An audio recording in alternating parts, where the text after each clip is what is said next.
Go ahead and toss me over. Sorry, chat. I literally have lawyer things in like 20 minutes, and I still have to go change.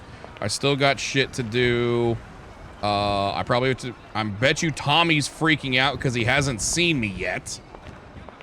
So, yeah. I love how jank this is. There we go.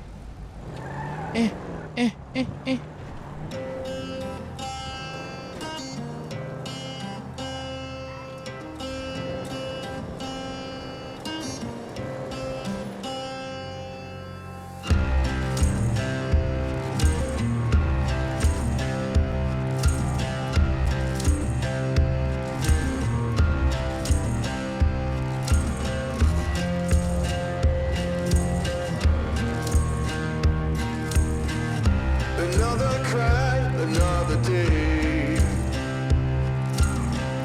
Nothing takes my blues away. And I can't close my eyes at night until I set it right.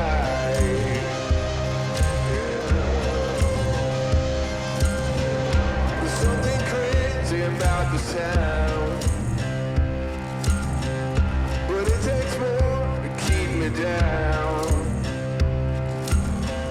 My confidence will never wane, 'cause I am Bishop Kane.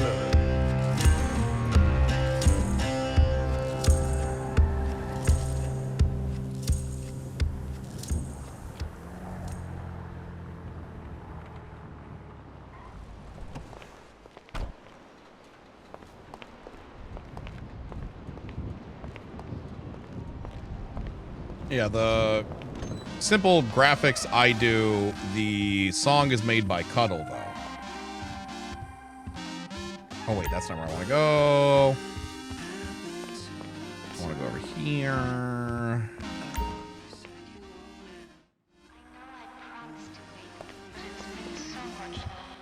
There, now he's ready for court.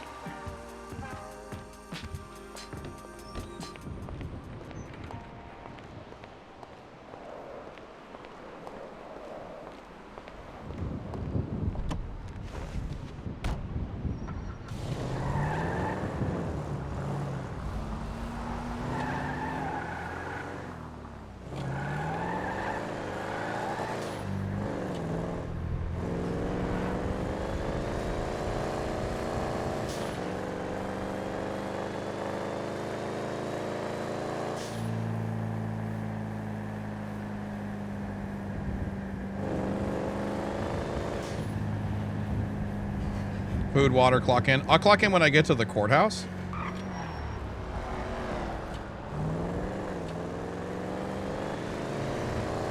I'm going to the PO real quick. See if I have any mail.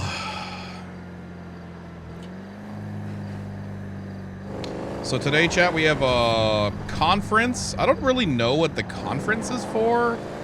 I don't know if he's calling it a conference because it's a quote-unquote preliminary hearing, or if it's an actual, like, judge's chamber conference. I don't know what this is supposed to be. But I guess we will find out.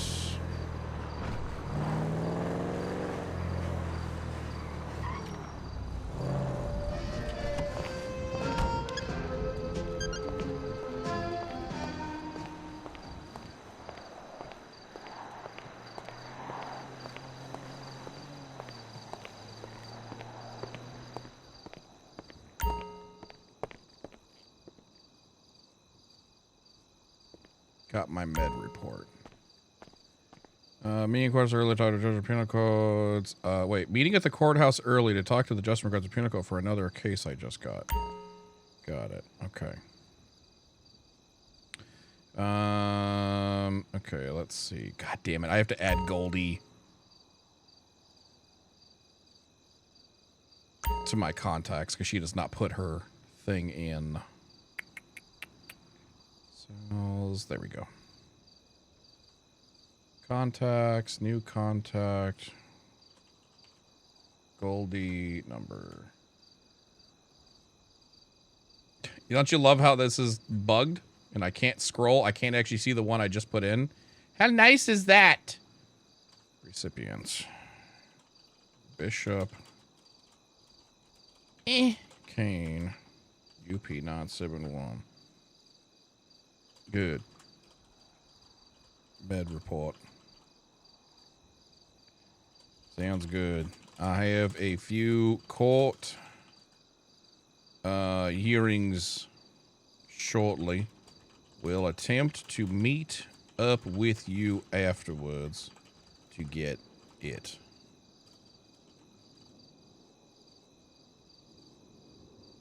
The proceedings. Yeah, that's good. Proceedings.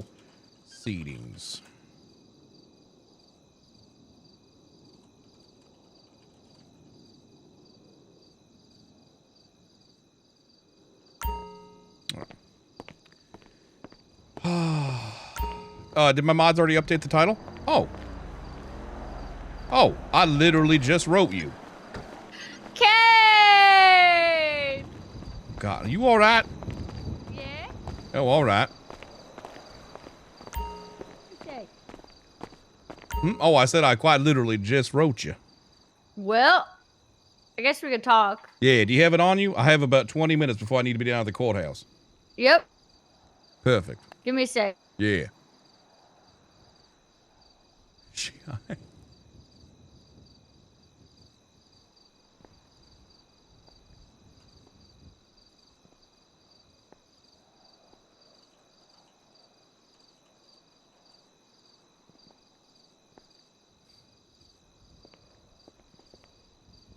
Does that look good? Also, we're going on a beach party date right now. Did you just write me a letter? Yeah, I did. Put your somebody on. We're going I on a literally date. said hi outside. Oh, shit. Well, I was talking to my lawyer. Oh, okay. Oh, All sorry. right, I'll be outside. All right, great. No, this works for you. All right, yeah, like I said, I gotta bounce, but I will get to this. You enjoy your beach party. Like I said, expect a mail from me shortly, all right? Yeah, all right, Kane. You said you was awake 24 hours a day, 7 days a week, and the way that I see it, that you lied because you was definitely awake, sleeping for at least 12 to 15 hours. Yeah, that happened. Pregnant wife and all that. Apologies. Jesus, what? Yeah. How far along? Entering the craving stage. So occasionally at 3 a.m. she'll say, honey, I need you to go into town and get me a medium rare steak from my favorite steakhouse. And also make sure you go by the ice cream shop and get that pickle ice cream that I love so much. You know, the usual. Okay, so I'm basically a pregnant lady. Well, so I need to treat you like a pregnant lady? I mean, I would love to be treated like a pregnant lady. You don't get hungry at 3 o'clock a.m.? Well, I mean, it's more like specific cravings that if I don't get for, I'm in trouble. You know what I mean? Okay, what about the 3 a.m. taco bomb? Well, 3 a.m. taco bomb's not bad. Where are you getting it from?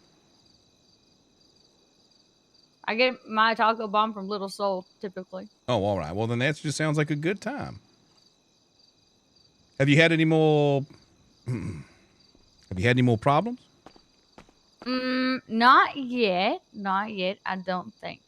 But we can talk later when you're done with all this shit. Yeah. All right. Sounds good. Yeah, we'll talk in a bit. I gotta go. Judges do not like to be kept waiting. Okay. All right. Have a nice whatever. Yeah. I'll speak to you soon. Don't worry.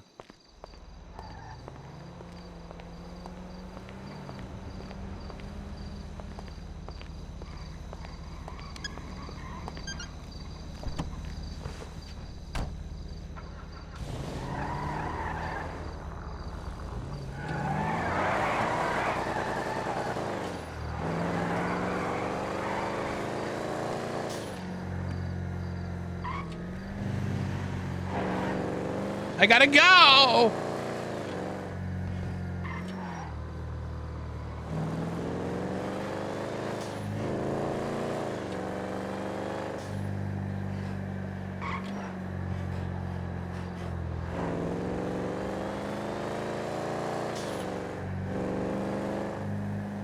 Your wife only craved tacos when she was pregnant? Yeah, Flynn hasn't really had any super cravings yet. Her cravings have been like the lemon ices from Culver's, but nothing that's ever been like, oh, I need pickles and wrapped in cabbage. She hasn't had any fucking weird cravings, I would say.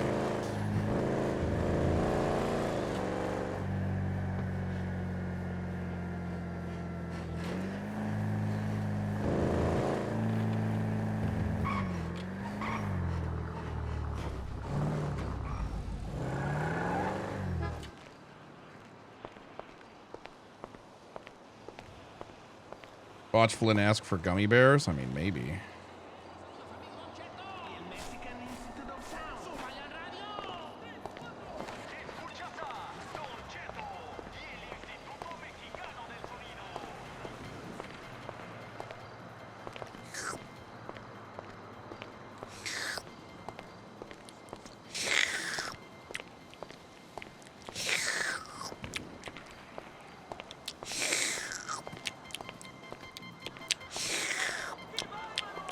Ah, thank you for showing up. What do you mean? Finally showing up. What do you mean showing up? I'm early. Oh, I mean, we were all an hour early. Well, some of us have to work for a living. Well, what the hell were you doing for an hour? Reading a magazine about upcoming releases. Oh my fucking god! All right, let's get this started, shall we? Oh, all right. Hi, Greco. How you doing? Hi, Bishop. How you doing? Good to see you. Why are you always copying my Hello. colors? What do you mean? Are you not going to say hello to Miss Bishop, Mr. Kane? He did. Very I He rude. did literally say hello. did. I didn't hear you say that. It just wasn't as thoughtful of a hello. wasn't- Hello, Wasn't Bishop. you? How are you doing in here? Your hair Oh, looks okay. Now wonderful you're and you smell overselling. like a sunset. Oh boy. Oh, thank you. Here we go That's again. very kind. Smell like I don't know. Hey, Alcohol don't on a smell like beach. alcohol. Anyway, are all parties present for our I believe they are. Your Yes, Honor. Your Honor. Mr. Bishop is somewhere. He might show up sometime. We can start though. All right. Well, I guess we will, for the sake of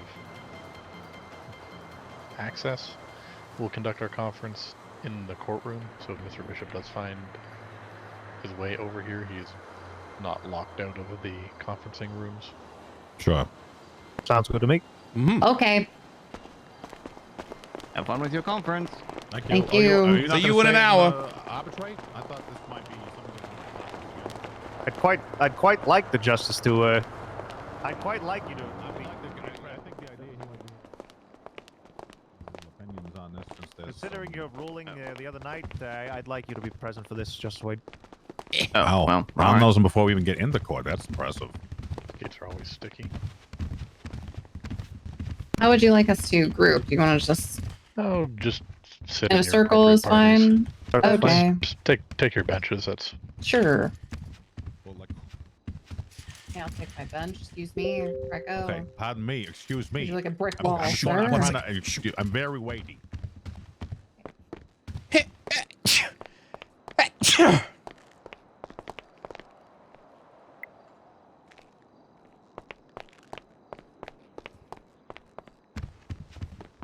I've seated.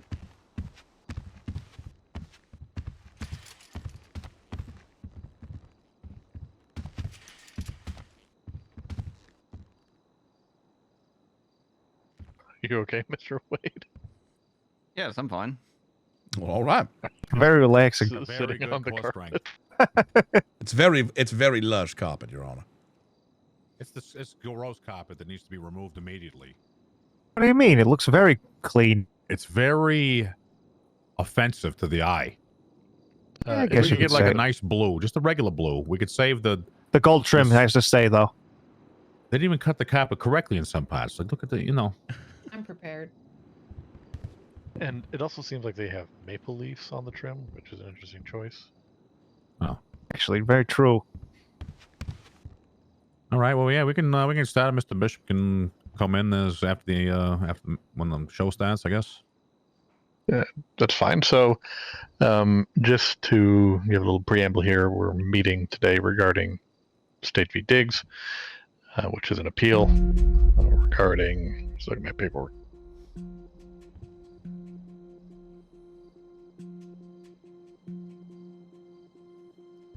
The charges being contested are one count of negligent driving, 20 counts of disobeying a police officer, and the misdemeanor possession of a controlled substance in the third degree.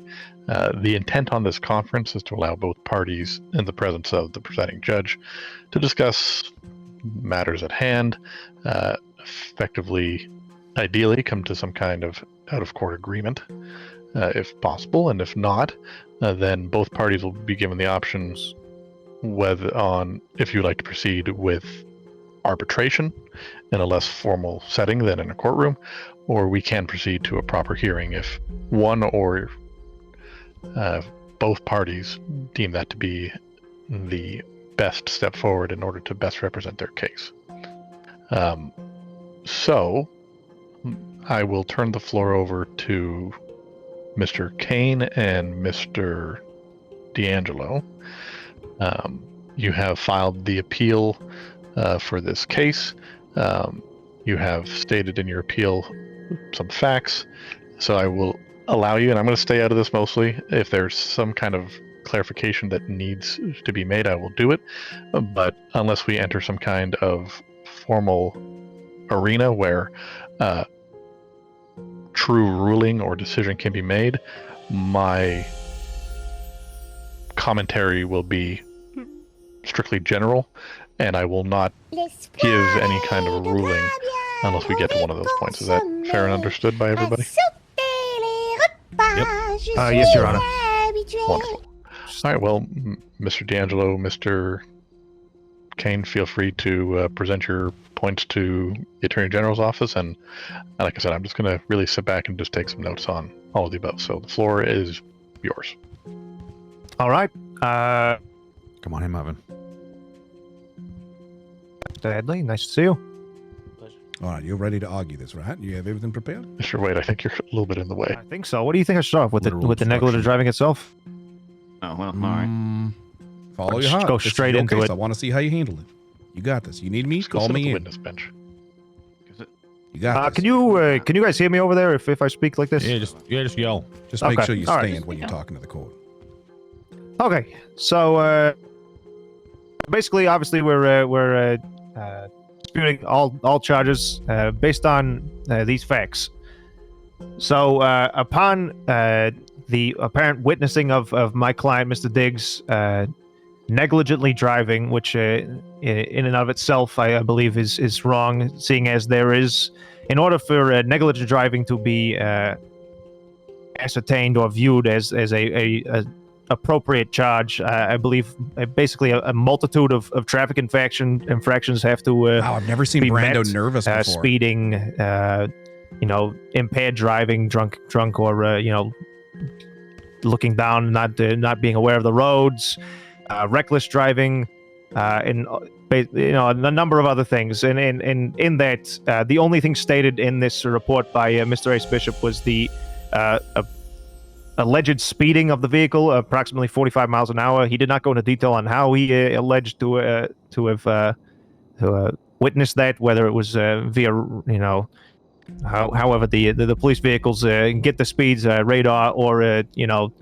the viewing of the vehicle, approximate speed and whatnot, as well as he pulled into oncoming traffic, of which there is no road markers and or any signage at all stating that you are not allowed to be on the alleged wrong side or the stated wrong side of the road. Mr. Diggs was a Go Postal driver at the time, and he was delivering packages. So pulling over, taking a left or right turn onto, like I said, the quoted wrong side of the road in order to deliver a package when there's no road markers and or signs stating that you cannot do that, I believe is, kind of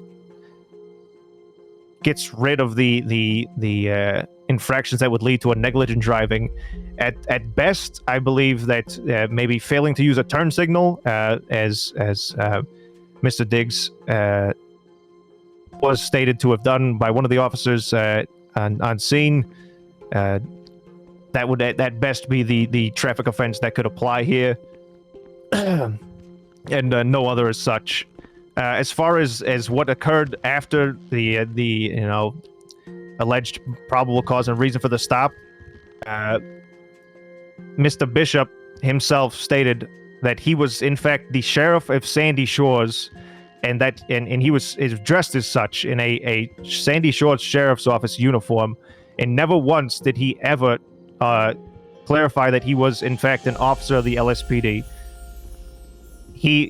my client, Mr. Diggs, willfully allowed this alleged sheriff of Sandy Shores to search the trunk of his vehicle while he remained inside, because he was fearful that this person that was portraying that of a law enforcement officer was just some crazed lunatic, basically, trying to maybe extort him out of some sort of funds or physically harm him. So Mr. Diggs stayed in the vehicle at the time and allowed the individual claiming that he was the Sandy Shores sheriff to search the vehicle, the trunk of the vehicle, to which nothing was found.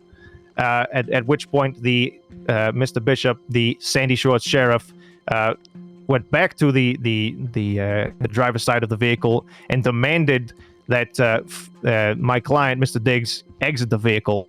At no point was at this point was Mr. Diggs aggressive at first towards the Mr. Bishop, and never once had shown any signs of threats or viewed weaponry in the vehicle that would show officer safety is threatened, and a Pennsylvania versus Mims order to exit the vehicle was needed. It states in this report that Mr. Diggs became increasingly aggressive at this time. The only aggression I believe that Mr. Diggs would have shown, and the report does not state this, but Mr. Bishop did state while in the cells in front of both myself and the prosecutors Roger Hawthorne and Matthew Martin, that he emptied 2 cans of pepper spray or mace into my client's face, at which point Mr. Diggs began asking why he needed to be taken out of the vehicle, and saying no, he Mr. was... D'Angelo, I'm allowed you to continue, but I believe Mr. Bishop is here. If both parties are open to it, and Mr. Bishop, because he's not being subpoenaed right now, would like to, we can go to the conference room by the chambers, and both parties will have an opportunity to depose Mr.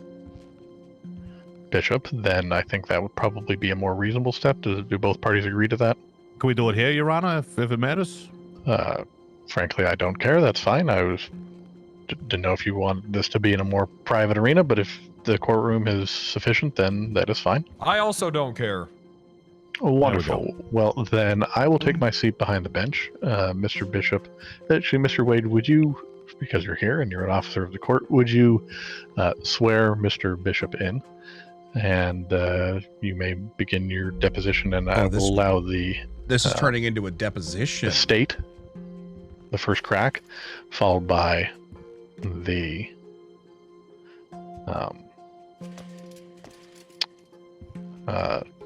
defense. The defense. Okay. There we go. Are you okay, Mr. Great. Excellent dismount. Yeah, you got to be careful with that chair. It's real sticky. Jump in.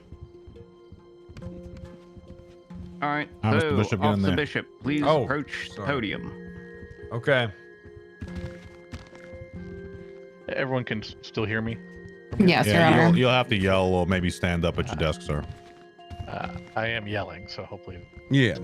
You're fine. I mean, I can hear A you. little quiet, but you're all right, Your Honor. Yes, I can. Oh my God, I lost my Bishop. balance. Ace. Oh, I lost my balance.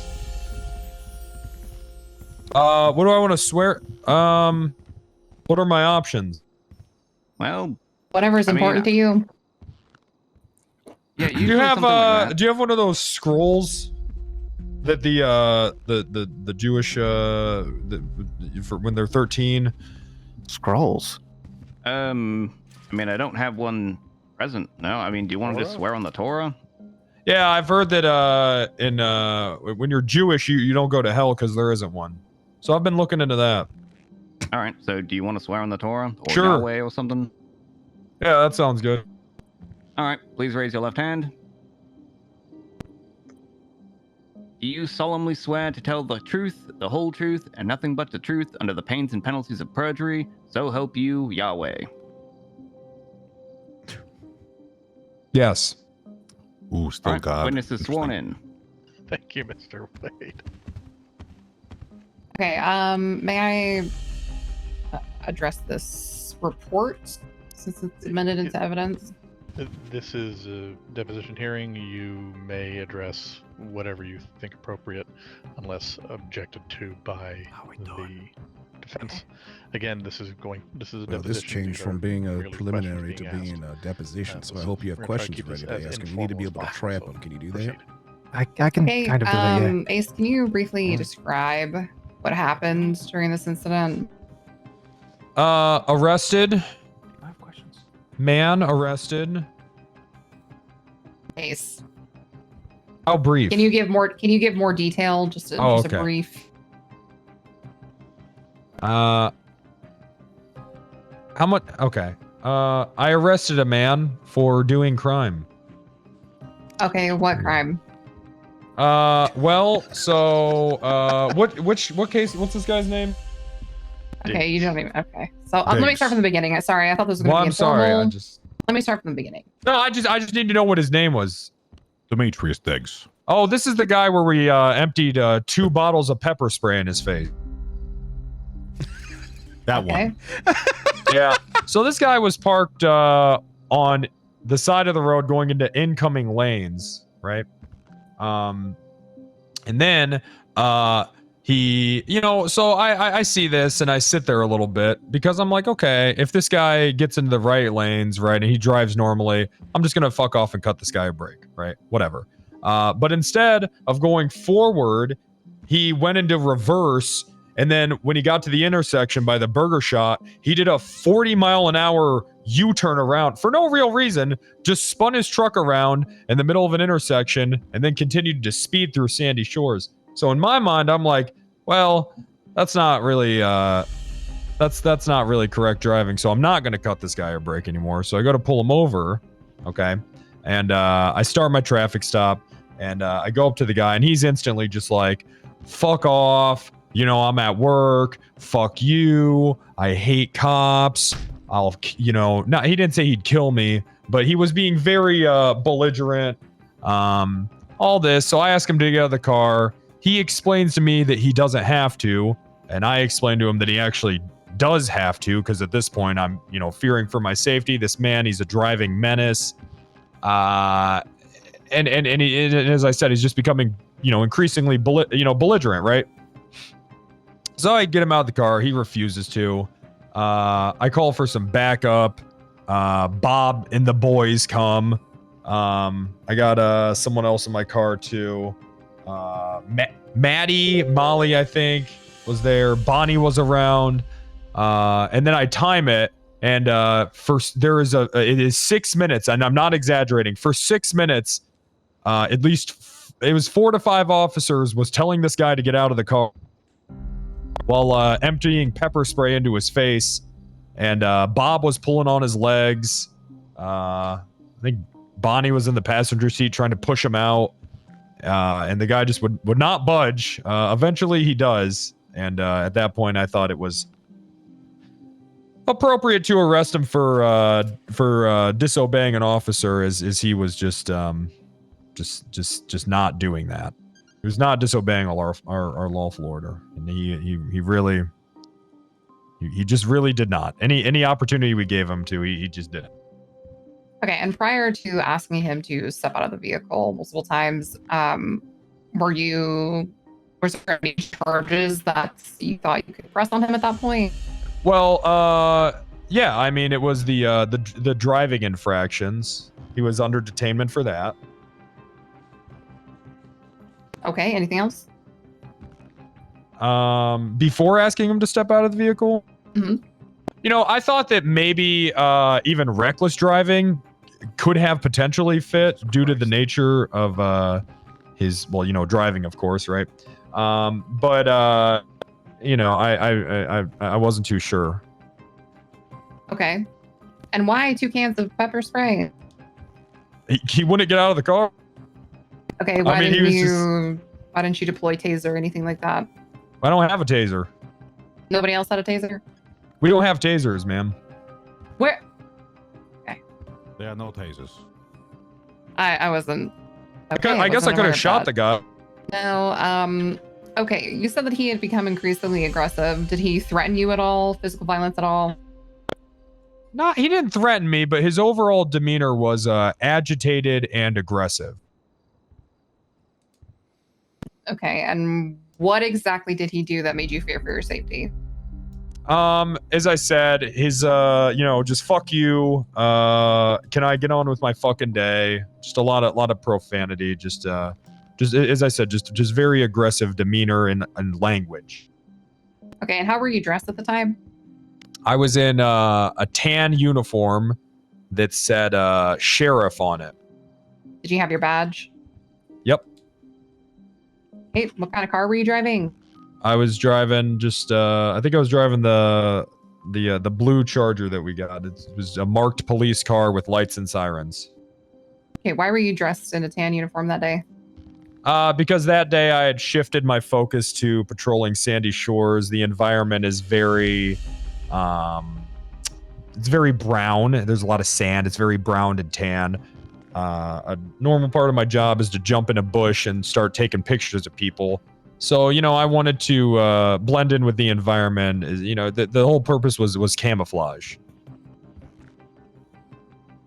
Okay, I want to go back to the initial traffic incident and what you witnessed. Yep. In the report, you stated that you witnessed him on the wrong side of the road facing oncoming traffic. Was he driving in oncoming traffic or just parked? He was parked. Okay, at any point did he drive in oncoming lanes? Well, not that I witnessed, but if he's parked there, then it's reasonable to assume that he did at one point. Okay. You stated that he backed up into oncoming traffic. Did he drive in oncoming traffic then? Yeah. So he did then, yes. Because if he's going into reverse, right, then at that point the cars are coming towards him, right? Okay. And you wrote doing a moving U-turn in the middle of an intersection. What do you mean by that? So, okay. So he's going in reverse, okay? He gets to the nearest intersection and then he whips the car around while moving, all right? Does a complete circle and then starts speeding down the road. Okay, so he does like a reverse U-turn. Turns himself forward and then goes straight. Yeah, that's it. Okay, I have no further questions. Greco, unless you have any. Yeah, just a couple. Okay. All right, Mr. Bishop, thank you for appearing here today. I have to. I'm a cop. And that's what true. cops do. You do. Greco, our job, it isn't all about just slapping the cuffs on people and throwing them to you guys. It's about making sure that we come in here and we fully articulate why we did, what we did, so that justice can be max served. Indeed. Very important to seek proper justice. I appreciate your viewpoints. Now, just a few questions in relation to this incident, sir. If I were to find myself in a position where I say myself was refusing Hey, Greco, can you hand me that drink right there? Which that I set on the desk? Absolutely. Yeah, I believe that's if you want, I mean, sure. Thanks.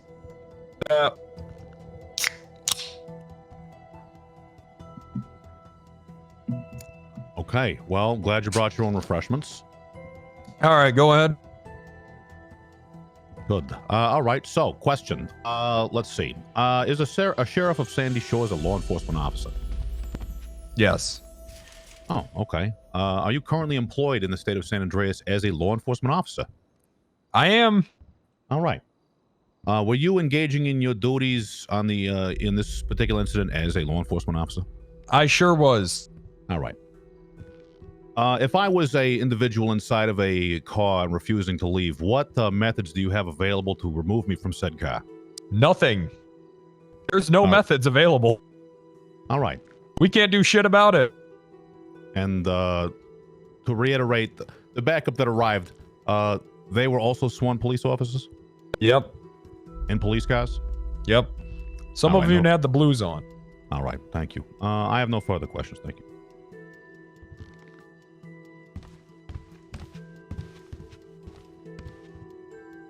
Mr. Kane, Mr. D'Angelo. I have none. Do you have any questions before I go? You may proceed. You go ahead. I have mine written down. You go ahead. Okay. Good evening, Mr. Bishop. All right. So you stated just a minute ago that he was facing, when you first laid eyes upon Mr. Diggs in the vehicle, he was facing on traffic and then reversed. Is that? And so yeah, he reversed like half a block down the road. Okay, and then you said he then did a U-turn in an intersection. Yep. Okay. While going in reverse. Did you witness or see any road markers and/or signs stating that he cannot make a U-turn in an intersection? I haven't witnessed anything like that. I'm going to interject here, Mr. D'Angelo. From the prior testimony, it was very clear that Mr. Bishop described something that would not generally be considered a U-turn, but more of a rolling 180 turn. Also known as a J-turn, Your Honor. He flipped a bitch. I just want to make sure we're being accurate in the way Mr. Bishop is being questioned. No, that's exactly what happened. Your Honor. Okay, yes, Your Honor. Mr. Bishop, upon stopping Mr. Diggs' vehicle and announcing yourself to him upon walking up, you did state that you were indeed the Sandy Shores sheriff, or the sheriff of Sandy Shores. Yeah, it was on my shirt, so I said, "How's it going, Sheriff Bishop here?" I see. And at this time, Mr. Diggs was amicable to talking to you. Upon initial. This man is a human being and not a frog. What the fuck? What are you saying? Amphibian. What are you? Amicable. He was not aggressive or anything of the sort upon initial stop of the vehicle. No, he was instantly pretty aggressive. Okay, and did you or did you not ask Mr. Diggs to search the trunk of the vehicle? At some point that happened, yes. And did he willfully allow you to do such? I believe he did, yes. I see. And there was no aggression towards that? Yeah, no, he did. He's even managed to do that in an aggressive manner. I see, but he still willfully allowed you to search the contents of the vehicle. Sure, yeah. Okay, and then I'm just trying to get a timeline of things. So you initially walked up, announced yourself as the sheriff of Sandy Shores, dressed as such. Yep. Was it immediately trying to ask him to get out of the vehicle, or did you immediately go to asking it to search the vehicle itself? I'm sorry. What do you mean? So immediately upon stopping him and announcing yourself as the sheriff of Sandy Shores, did you immediately go into ordering Mr. Diggs out of the vehicle, or did you ask him? No. I explained to him the reason for the stop. Okay. I introduced myself, as you said. Okay. That's when he started to become aggressive, right? Okay. And then I noticed his aggression, all right, and I asked him if I could search the trunk just as a sort of mediation technique. Maybe we can get on the same page as each other. He sees it's not that bad for me to just do my job, right? So after that, when I went back up to him, I thought maybe it'd cool him off a bit. Maybe he just sees, hey, I'm doing my job. But no, he was even more aggressive. Sorry. So he was even more aggressive. Sorry. So then at that point, I asked him to get out of the car. Okay. And did you find anything in the trunk of his vehicle? No, there was nothing in the trunk. Okay, nothing out of the ordinary. All right. Nope, and nothing.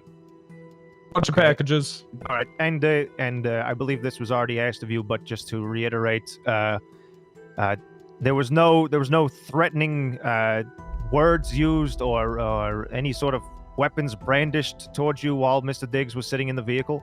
No, but I think, guys, I don't think it's come up here. It should be, this whole thing, he was in a Go Postal truck, all right, working as Go Postal driver. And those trucks are fucking huge, right? They can cause a lot of damage if they hit someone, right? So, no, he didn't threaten me. But again, I just seen how he was driving. His demeanor was aggressive. I just didn't want him to take off in this giant truck or anything. I was just trying to control the scene because, frankly, he was out of control at that point. Did you ascertain the thought that Mr. Diggs would take off at any point? Did he ever say anything to the extent of fuck this or you know. Oh this yeah. is Oh enough. yeah. Yes, he did. He said fuck So- this a ton. So I more so mean as in did you reasonably believe that there was a possibility that Mr. Diggs would attempt to flee in the truck? I mean, yeah, it's always possible when you're dealing with someone who's enraged, has showing symptoms of road rage. Yeah, you never know what they're gonna do. Yeah, I mean, you just don't. Okay, and it's after you searched the vehicle, at what point did you start administering mace into Mr. Diggs's face? So I go back. I search the truck as an attempt to calm things down. Show him, hey, I'm just here to do my job, whatever. I think it was minute 2 of me asking him to get out of the vehicle that I started administering the ace mace. I see. Okay, that's the ace mace. I see. And just clarifying things here. You searched the trunk. You went back around to the driver's side where he was, and then that's when you were issuing, as you say, a lawful order to exit the vehicle. Mm-hmm. Okay. Further down the line, after you brought Mr. Diggs down into the cells, do you recall myself in front of I believe Counselor Katya Markov and the other officers? I can't remember. Maddie. I'd have to look at the report to get her last name, as well as my co-counsel Bishop Kane and another lawyer with the Atlas law firm, Tyler Peterson. Do you recall me asking you, Mr. Bishop, if you are familiar with a Captain Ace Bishop of the LSPD? To which you told me, yeah, I'm familiar with that guy. Yeah, I see. that was me. Why would I mean, of course, I'm familiar with myself. What's the deal here? Okay. I'm just asking questions. No need to raise your voice. I'm not raising my voice. All right, wonderful. Other than that, I have no further questions. All right. Yeah. You can after they're done. I'm sorry, is the guy here that did all this or no? No, it's do just not this is believe just so. between parties right now. We're probably gonna. Oh, by the way, we'll talk after. Okay. All right. Sounds good. How you doing today, Mr. Hey, Bishop. Hey, Bishop. How you doing? Hey, Mr. Bishop. Hey, Bishop. How you doing? I'm okay. How are you? You know, I'm all right. A little tired, but that's all right. Let's go ahead and get started, shall we? You should take a nap. Sometimes. It's not good to be, if you're tired and it's hard on your heart and your heart attacks, they're the silent killer. Guns are the loud killer. Wow, Ace. Oh, you. Everyone loves when you talk. I think we'll leave it to the medical professionals for heart attack. Indeed. All right. So, first off, let's go ahead and get started. So, you say that you used 2 cans on the client. Is that Yep. correct? 2 whole cans. 2 whole I cans. couldn't believe it. All right, fantastic. Now, earlier in this, you brought up the fact that you timed this, and it was 6 minutes, and that you weren't exaggerating. It was longer than that, but when I started timing, it was 6 minutes. I would see. say probably the whole us asking him to get out of the car was probably closer to 10. I see. And are you known for exaggerating? No? Okay. Next up, you claim that you were fearing for your life, which is why you started escalating the situation. Escalate to de-escalate. I've heard that from a lot of different cops. Is that accurate? You were fearing for your life, which is why you began to escalate? I mean, I said safety, but sure, potatoes. Well, You said you were fearing for your life. You said you were Did fearing I? for your Oh, life. thank Your Yes, you did. testimony. Yes, you did. Okay. All right. So, now you have been on this job for quite some time, and you also said that the reason why you was fearing for your life is because my client was using profanity. That was one of the reasons, sure. Okay, all right. Now, you also said that you used 2 cans on this client who was using profanity, and you were fearing for your life. You also stated that at no point did he actually attempt to flee in this big vehicle that you were worried about. After 2 cans of Right. mace, don't you think maybe he would have put his foot down on the gas pedal if he was maybe trying to run, if he was actually being resistful? I mean, you don't know. There's just no we way do to know because what actually happened was you emptied 2 cans of mace into the car, and he still refused to flee the scene. Yeah, but at that point, Hold on, Sure. Mr. Kane. sorry. This is not an opportunity for you to make statements. This is an opportunity for you to ask questions. Of course, my mistake, Your Honor.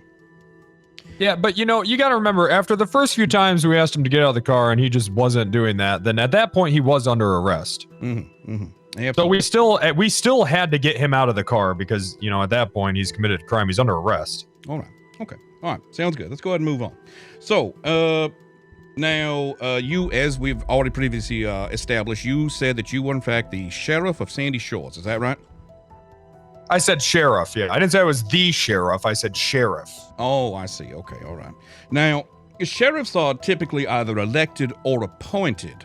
Who elected or appointed you to be the sheriff? Mr. Kane, I'm not going to allow this line of questioning. Okay. If the police department wishes to have a role within it titled sheriff or Chief Santa Claus, it doesn't really matter. You are asking administrative questions in which that's a good idea, Power. Thank you. Please choose another line of questioning that is material to the case. Okay. If I can be granted a little bit of leeway here, I would like to ask one follow-up question that does involve sheriff, but I think it might interest you. Go ahead. All right. What happened after your Chief Hopper found out you claimed that you were, in fact, the sheriff of Sandy Shores? Objection relevance. Yeah. I'm going to allow it's it. extremely relevant. Okay.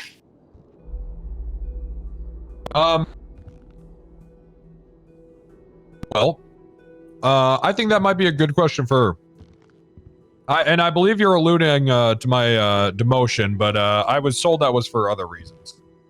Please answer the question directly. Okay, sure. I can do that.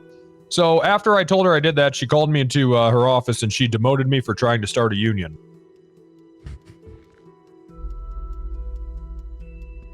I see. And Chief Hopper will attest to this? Yeah, probably. This exact claim? Yeah, you're going to have to ask her, man. That's what I took from the situation. Okay. No further questions, John. Are both parties satisfied with their deposition?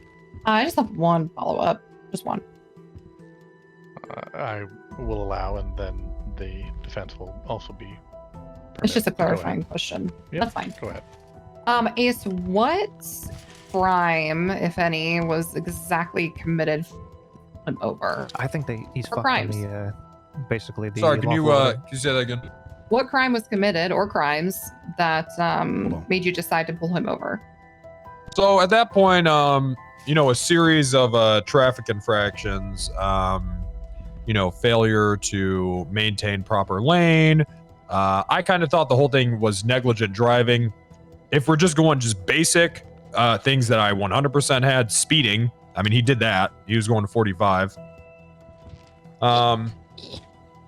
So yeah, I had him for that. Okay, that was my only question, Your Honor. Go ahead. Do have one question, Your Honor. Mr. Bishop, how did you ascertain that he was going 45? I paced him. I see. Was your vehicle also moving at the time at a speed that would be able to pace Mr. Diggs' vehicle going 45 miles an hour? Yep.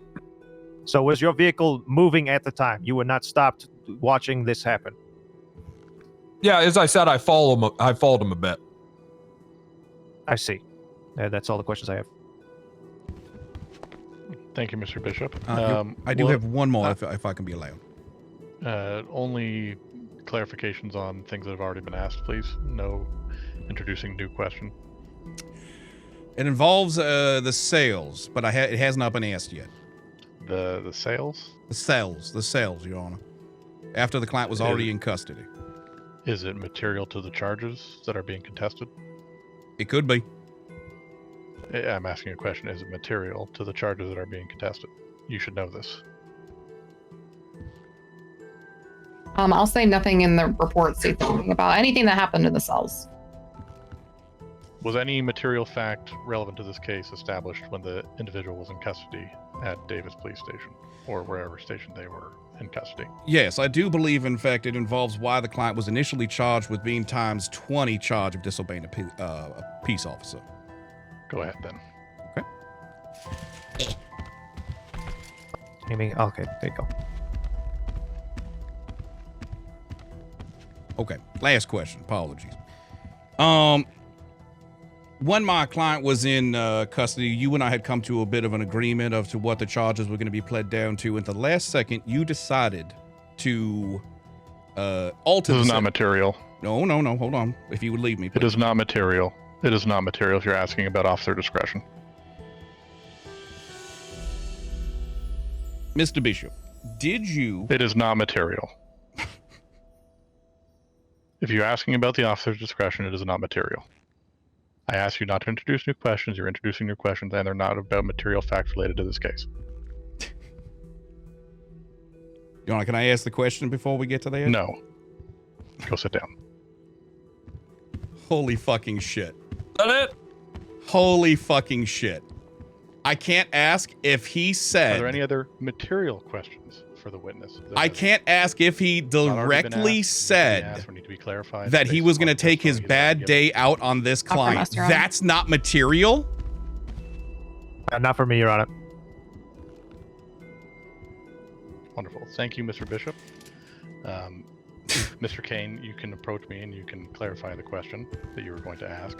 And if required, Mr. Bishop can answer it at a later time. Yeah, I'm only by a written statement, if I deem it to be relevant. Do you mind if I approach as well, Your Honor? That's fine. Anna, can you hear me okay? I can hear you fine. Okay. The question that I was trying to ask is... I'm sorry, do we need to approach, Your Honor? No, you're fine. Okay. Your Honor, can I talk to you two back here, please? Your Honor, the question that I was trying to ask is, in the cells, in front of opposing counsel, my client, and several other officers, at the last moment, Mr. Bishop decided to alter the deal because he said, and I quote, "You know what? I'm going to make this times 20 because I'm having a bad day and I plan on taking it out on you." That was an exact quote, yes. That's an exact quote, Your Honor. Okay. That's fine. That is not contesting the actual material establishment of the 20 counts that are on the record. You're not asking about how he established them. You're merely asking clarifying if he said something. That is, again, not material to the charges themselves, but officer discretion, which I'm not going to entertain. Okay. All right. Thank you, Your Honor. Mr. Greco and your assistants, you can all hear me? Oh, okay. Your Honor was conferencing on for the next step, if you wouldn't mind. What I was going to say, I'm going to allow both parties a period of time to conference individually. Oh, okay. And then we will come back together and we will discern what our next step forward is. So take I'm some sorry, time. that's not. So, yeah, I don't know. I think we're still good though, because I don't think he has the articulations to state that Mr. Diggs was threatening in any way for the charges. The fucking traffic ticket, it's probably gonna stick. That is what it is. But I don't care about that. I really think that he did not have the lawful right to ask Mr. Diggs out of the vehicle, and I think we proved that. Yep. He didn't get threatened at all in any way at any time. Just because he's in the fucking Go Postal truck doesn't mean that's officer safety issue. Yeah, indeed. I think we're good here. All right.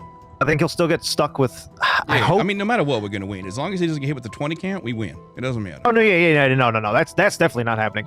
But also, I don't know if I can bring this up after we conference, but the fact that the precedent of what happened the other night, I didn't know when to fucking bring that up.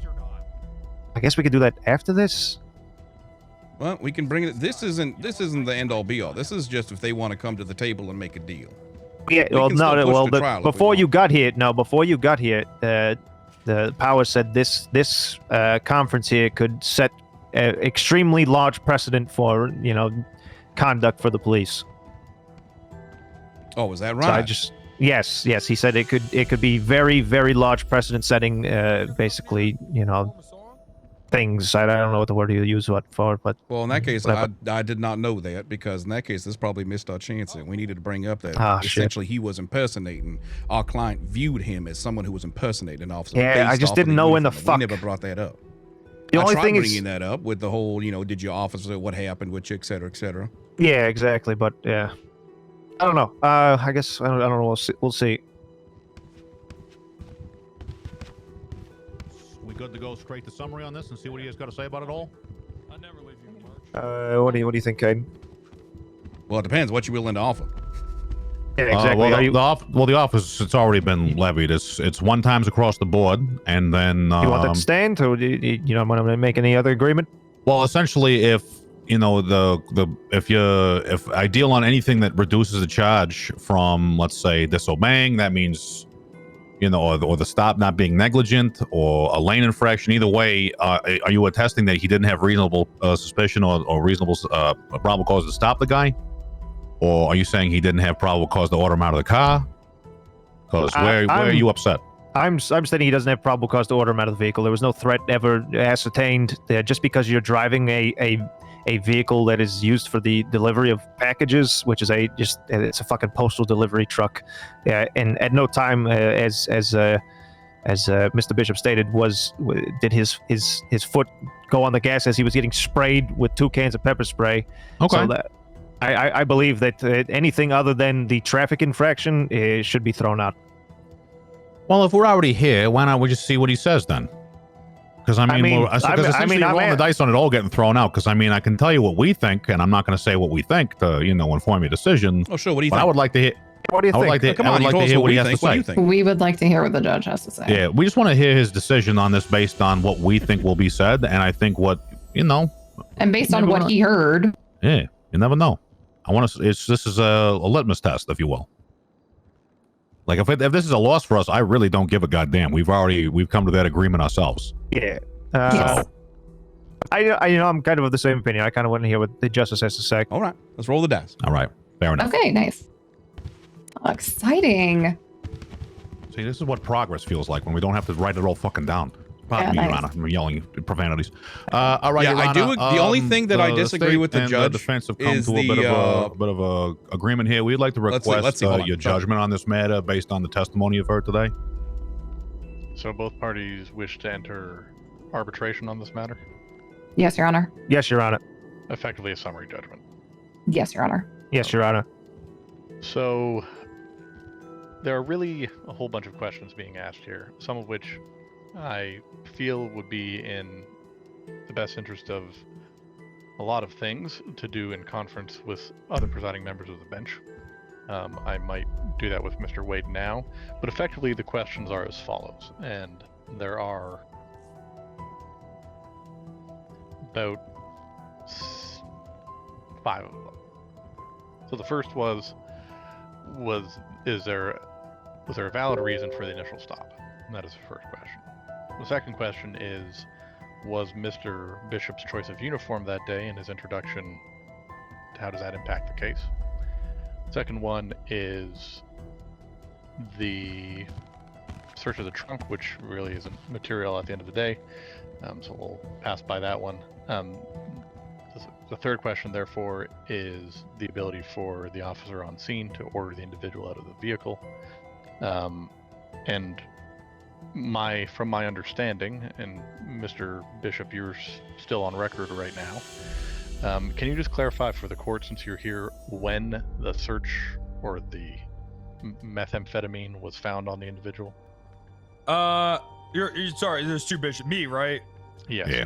Okay. It was after he was under arrest. So after he had refused my order to get out of the car. I explained to him it was on scene of the initial detention. Yeah, it was on him after he was formally placed. I told him he's under arrest. It was on his person. Okay.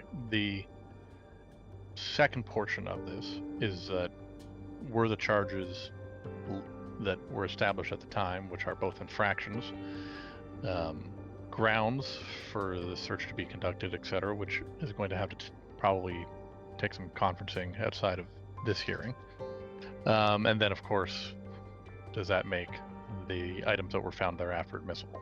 So I will issue a summary judgment. However, I'm going to decline doing that at this very moment because I feel like there are some questions that I need to be answered in more detail that doesn't require any of the parties being involved. So for the time being, we will move on as if a summary judgment will be issued, and I will try to have that issued within the next 24, 48 hours maximum in written format. Obviously, the defendant, from my understanding, has already spent some time in custody, as well as been issued a fine. Is that correct? He was incarcerated for a period? Yeah. Yes, Your Honor. Okay, so at the end of this, if a ruling was to go into the favor of the defendant, then restitution would be issued. But even if the charges were held, nothing further would be asked of him. So I don't think this is impacting anyone tangibly, other than a short period of time to come to this conclusion. But I want to make sure all my ducks in a row before I issue some kind of precedent that is going to potentially impact the way law enforcement go about their duties in potentially a harmful fashion. So for the time being, I will thank everyone. I will take all the testimony that was gathered today and take that into consideration along with the other evidence that has been entered so far in this case, and I will come to a summary judgment within the next 24 to 48 hours after conferencing with either Mr. Wade or Mr. Reinquist. Is that acceptable to all parties? Yes, Your Honor. Yes, Your Honor. Yes, Your Honor. Wonderful. Well, in that case, we will consider this conference / deposition at an end. In the meantime, if either parties discuss further and have some kind of plea agreement that they wish to come to, then that is fine. That can be submitted to me. Is threatened. But obviously you're against my clock, so if there is a deal that could be struck, please alert me as soon as possible so that I don't go and issue a summary judgment before that happens. But if I don't hear anything within the next 24 to 48 hours, then expect that summary judgment to be issued almost as soon as I'm done conferencing with my fellow justices of the peace. Okay? Okay. All right, wonderful. Well, everyone is excused, dismissed, however you want to phrase that. I appreciate your time, and I believe there are some other conferences going on this evening. So best of luck in all your endeavors. Thank you, Your Honor. Thank you, Anna. Thank you. Mm-hmm. Thank you. All right, let's talk, Bishop. Mr. Martin as well. Come on. Everyone, Mr. Martin. Everyone. Everybody. Your Honor. As just a side note, nothing to do, kind of like a question on the whole restitution thing. Is there any Wade? particular like Hello, Mr. Kane. How are you? Oh, you all right? amount that is allotted for Yes, I'm time Oh, spent all right, if you would excellent. Will in all any conference case be rule here that, as well in you 20 know, minutes? say someone serves 30 yes. months Okay, that great. See you were, then. you know. I believe the best All right, practice see you then. that has been discussed do you need a is hand up? up to No, I'm fine. 2x the amount of the initial fine. Okay. Yeah, we were actually just curious about that. Me and Mr. Kane there were talking about that the other day. No official policy has been Policy set. yet? Okay. But effectively, I would think it would be more than reasonable to suggest that the individual was incarcerated for X period of time and fined $500, that they receive $500 plus an additional $500. Okay. Because generally speaking, the significance or the amount of the fine is reflected also in the significance of the time, so they're fairly well correlated otherwise. That See. seems incredibly simple. Wow, I was overthinking propositions. I'm Yeah. like, hey, maybe we could do it like this. Like, wow. Yeah, I love that. That's I so love that. simple. Of course, if there is a civil suit that follows it that is unable to articulate and enumerate some kind of damages incurred, then that's always another option. The option. But okay. I think the court default will, I would hope, and again it could change. The way that I'm going to look at it is just for simplicity that 2x the initial fine amount. Okay. All right. Wonderful. Thank you, Your Honor. Sounds good. Thank you for All right. clarity. Okay. It's actually very interesting. Yeah, I like that. Yeah. Simple. Very simple. Very easy to explain. Oh man, that was fucking nerve-wracking. I'm not gonna lie. Oh, I know. The moment you started, you're right. You were stuttering all the way. Listen, all right. Listen, it was my first time ever doing that. Hey, fuck off, all right. Listen, you did good. You did good. I'm proud It of was you. my first time ever doing that. Jesus Christ. Yeah. No, that was the first thing I thought. I was like, wow, I've never seen him nervous before. How interesting. Yeah, but I think we did good. I think we did good. Yeah. The only thing is about the fucking impersonation thing, but yeah, the only that can be something brought in the civil suit. I tried bringing it up, but he immediately shot me down, and that's the only thing I disagree with right there. Was I'm not going to allow this line of questioning, but Your Honor, my line of questioning establishes that he was impersonating a different department. My thing is, My thing is, I think we can bring that forth with a suit. Besides this, I think. Yeah, I guess. Can we not? Yeah, I mean, not bring charges against him, basically. Well, you can not bring charges, but you can bring a claim. Yeah, exactly, a claim. That's what I meant. Yeah. Especially depending on what the precedent they potentially set with this is. I mean, he's fucked. Oh, don't you worry. Don't you worry. Listen, I don't even think you need to bring a suit. Why not? I don't think you need to bring a suit because... Would it be $3,000? No, it wouldn't be $3,000 because he just said that it would be whatever the, misgivings were times 2. Yeah, no. It'd be an extra $3,000. Well, it would be his fine erased.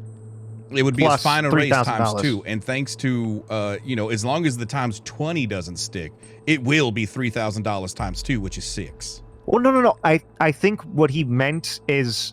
I could be wrong in hearing him, but I think so. The fine is the first times that gets erased, and then for the time you spent in jail, you get the fine amount as a stipend, basically. So you'd get your fine erased plus $3,000 or whatever it is what he said. Oh, you get so the fine would you. In quotations, get $3,000 to erase the fine, but we can just erase the fine through the PD, and then he gets $3,000 on top of that. Yeah, so it would be 6. That's what I'm saying. That's exactly what I said. Yeah, but he doesn't actually get 6,000 because 3,000 of it goes immediately to the fine. Oh, all right. To erase it, basically. But yeah, $3,550 would be the amount if none of this stuck. Yeah. We'll see. Also, I got to talk to you, gentlemen, probably in a more private setting about a new retainer that we just took on. Name? Who? Well, a group of individuals. Oh, God, don't say a very large group of individuals for $800 a week for right now until it goes back up. Who is it? Who? Mr. Diggs and his associates, the Eastside Ballers. Oh, okay, great. Don't know. Yeah, they're great. Yeah. All right. Actually, I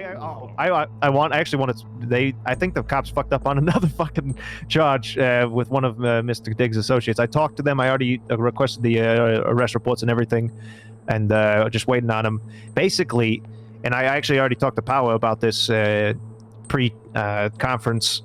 Basically, he was charged with manufacturing controlled substance because they had a van, basically, one of the camper vans go kaboom, and they detained him based on the suspicious circumstances, and he had a scale, some bags, some empty bags, a pen, and I think that was it, and they charged him with manufacturing a controlled substance. Oh, no way. Exactly, and No way. thank God, Mr. Diggs. Mr. Diggs is a lot of things, but he's not an idiot when it comes to not pleading guilty. He's told all of his friends to not plead guilty. Whenever they're fucking in the cells, so that we can actually appeal things if needed. And I don't know what evidence or what the report states just yet, but yeah, I don't. Obviously, that charge just states precursor substances, and basically. As Powers stated to me, it all lies on the articulation of the officer in the report to articulate clearly and directly that these things, these substances, these items, equate to making some sort of product that is illegal. So it depends on the report. I guess we'll see, but I think we got an appeal there. Yeah. So he had a scale and baggies. A scale? I can't remember exactly what he said. It was a scale, some sort of maybe like 10 or 15. Do you want to get the report? I put it in.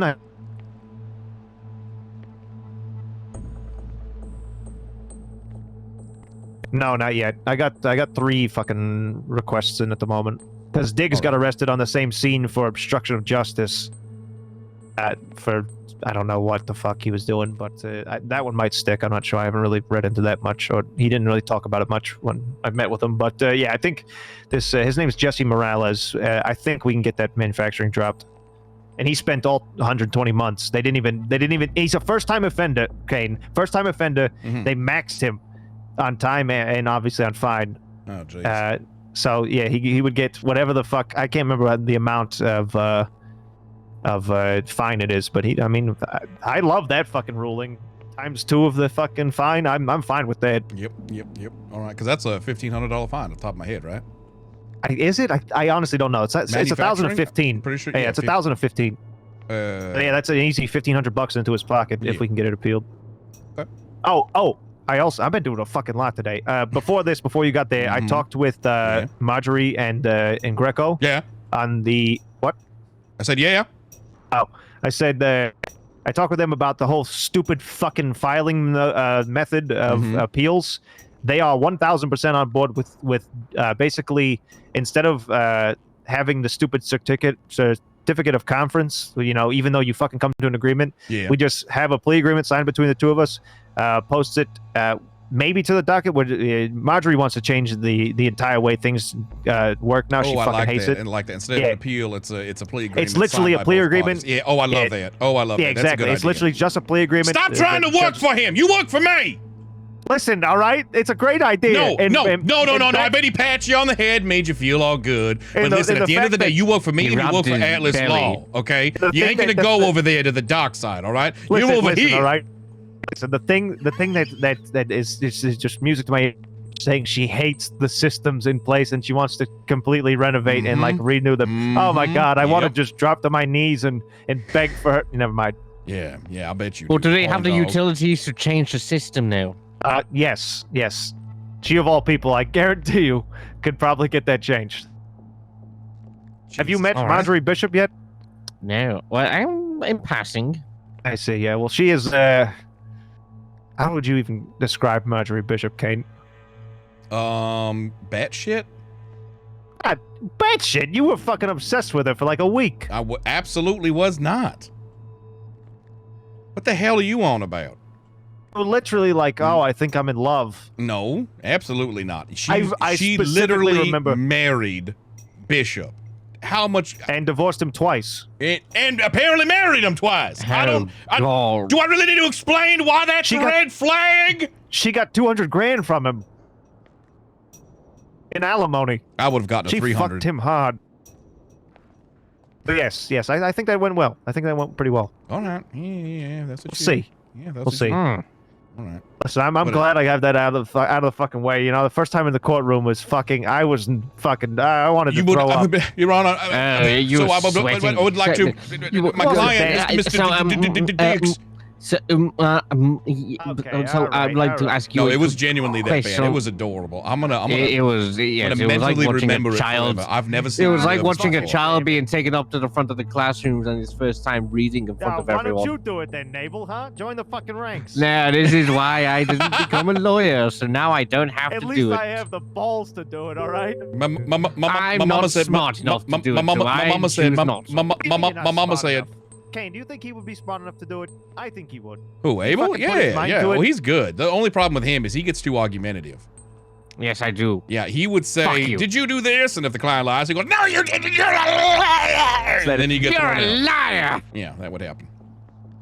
All right. Well, I guess we can get out of here then. I mean, hell, even I flubbed because I didn't ask a question. I began to testify, and the honor called me on it. It happens. Yeah, don't worry about that. Oh man, I was fucking had a law erection when you first were questioning him though. It was great.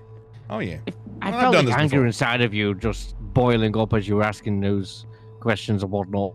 Oh, Mr. Kane. Oh God, yeah. When he stopped you. Oh God. I was enraged. But you know what? You got to keep it cool. That's part of the game. Yep. Exactly. You can't get angry. Yep. By the way, you like my suit? Have any outbursts. It's actually not bad. I actually See? do like I told it. you, I know how to wear a suit when I need my tie's fucked up, but it's all right. Yes, your tie is kind of fucked up now. When you first walked up, I was like, did he get an extra long tie for a It's a really long tie, suit? okay? Like, it's to represent the long arm of the justice. I see. We're gonna have to sort that tie out. Yeah. Well, in any case, I have a meeting here in Oh, do you have something as well? Yeah, I have something in 10 minutes with Judge Wade for Mundo. I have a conference for Mundo in 10 minutes. I'm staying for that, obviously. Yeah, sure. Me too. I can't help you at all. I'll just fucking watch from the pews or whatever the fuck it's called. Why don't you talk to your whore on the fucking phone? Fuck you. Oh my God. Marjorie, is it too late to get a better deal? Shit. Hey, it's good seeing you, Ace. Seeing you. And I'm not Bishop. God, I fucking hate that guy. Hey, it was nice seeing you guys. Oh, nice seeing you Marvin, too. always a Marvin, Wait, always Marvin, a pleasure. aren't you on this thing in 10 minutes? The Mundo thing. I thought you were on that as well. What is it? Oh, he's forgotten. No, I've not been. I literally got Mundo. like. Weren't you on Mundo? Let me look here. The lawsuit? I could have sworn you were working on it with Kerr when it initially started.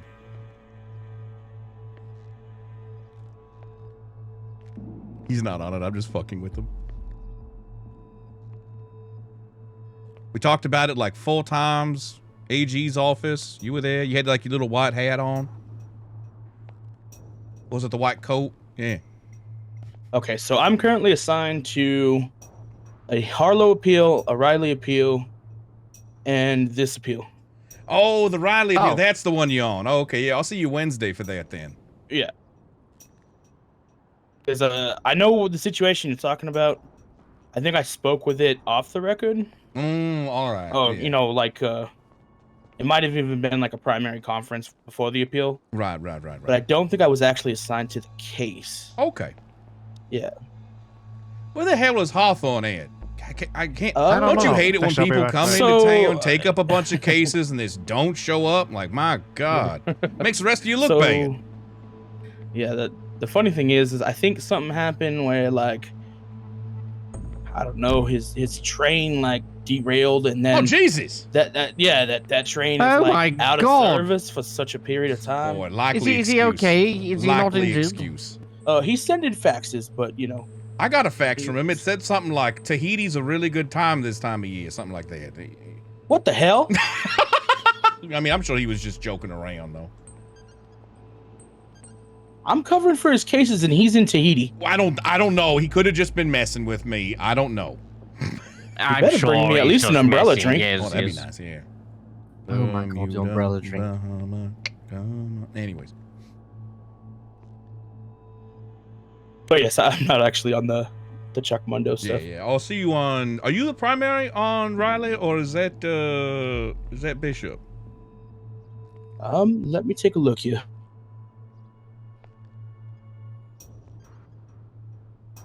Because one thing I'm pretty sure I can say on the Riley thing is I don't think the judge is gonna want that pushback again.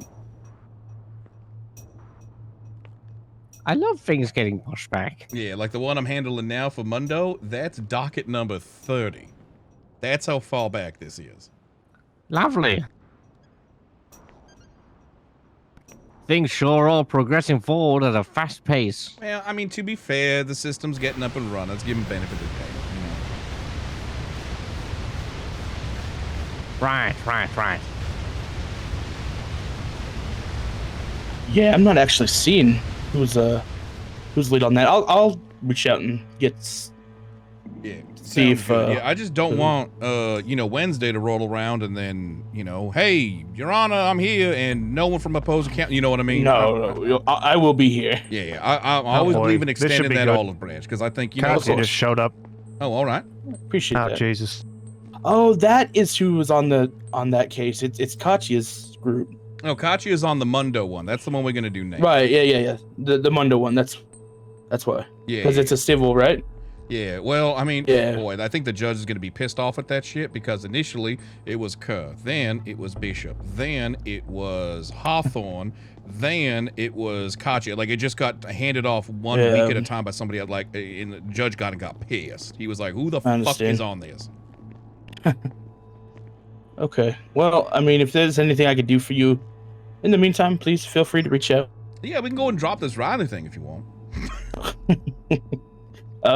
I mean, I would if it was up to me. But It's 100% going to get thrown out. Well, I mean, actually, I don't know who it fair is enough. up to because Greco's already. Actually, I don't know. This sounds like a question for y'all because Greco was already recused himself because he's a witness in it. So I don't know who it goes to. Like, who's second in charge over there? Currently, it'd be Miss Bishop. Oh, all right. Okay.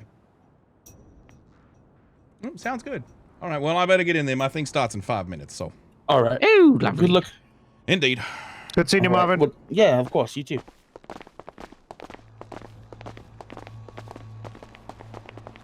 God, what an absolute shit show that was outside. What do you mean? What happened outside? Well, what happened? Marjorie and Ace were screaming at each other, and then Katya showed up and fucking. Oh my god, it was just. Ew. Oh, jeez. Hello, Katya. Jesus. Oh, my hello. God. Oh, my Jesus. You all right? That scared the shit out of me. Ooh. Alice, here to scare the hell out of you. I wasn't expecting to step through the door and just 3 people to be in my face. Hi. Hello. Hello. I'm okay. You ready for How's this? your day going? No, not Pretty good. really. I don't actually know what happens in a pretrial, but here we are. Well, pretty much, I've it's been having a essentially if you great present. To what I know, it's essentially we both present our evidence, and then we see if whether or not it's going to go to trial. The judge determines if it has enough. Is this a merit to go to trial. conference or a preliminary trial? Preliminary. Yeah. So well, yeah, he basically. labeled it, I believe, as a preliminary conference. Okay, so I'm so confused. I don't know what's happening. So if it's a conference, then you'll both, plead your points, and then if you can't come to an agreement between the two of you, I believe you can allow him to, basically, what's the word I'm looking for? Arbitrate. Arbitrate, and then if if you don't want that, if you don't want him to, whoever's presiding over it to arbitrate it, then you can go to actual trial. Yeah. So pretty much, we have about 5 minutes to discuss if you just want to go ahead and settle this right here before we go in there and waste the court's time. Sorry, what did you say? I'm sorry. I was Wow, thinking all right, about just whether not even or not listening I- at all. Really? I've Not put even in listening at so all. many olive branches. You have got to be kidding me. Come on. Jesus. I just tried to explain things to you, and you just fucking completely tune us out. That's just rude. Listen, I heard everything you said except for literally the last. Okay. Listen, what I said was essentially this is our last chance to settle this, you and I, before we have to go before a judge. Yes. She didn't even listen. So I knew that. okay. Mommy is here. So you looking to settle? We want to talk about this? People are having troubles pushing. I've already told you what the things through. settle has to be. 3K or nothing. No, absolutely not.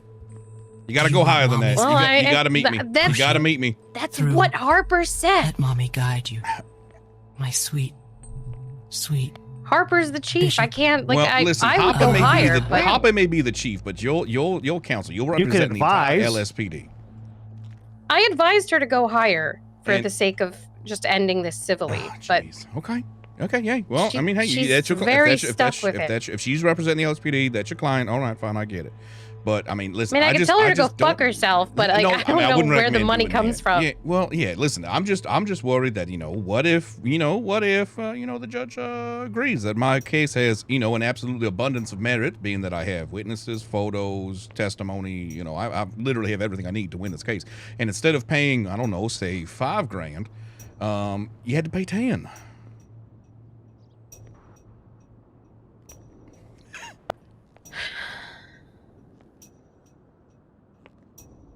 What if I offer 1,000 from my own pocket? I don't think that's ethical. Man, I believe that's would be considered some sort of bribe. Yeah, unfortunately. Yeah, you can can't accept I tell you that. what, I'm okay with you asking the court that, and if the court allows that, by all means. But it would be 2,000 out of your own pocket to get to 5,000. So. Yeah. Yes. Listen, I'm willing to offer a 50% reduction when the police are notorious for saying all they can offer is a 30% max.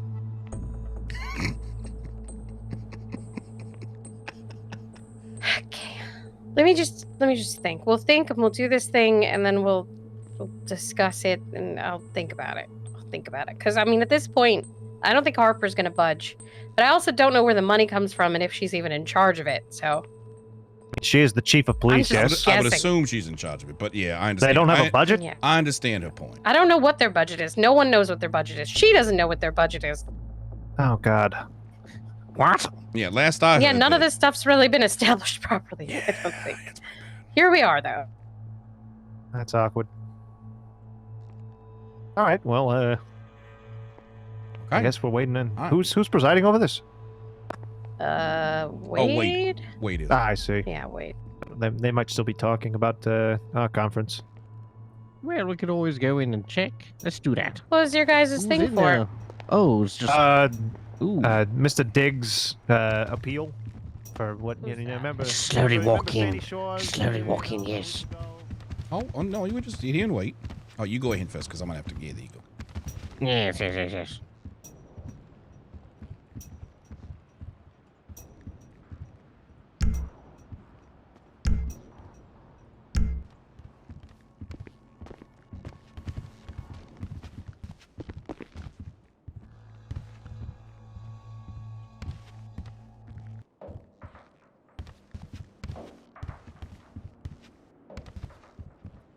My God, these benches are just not comfy at all. Oh, fuck, you're telling me.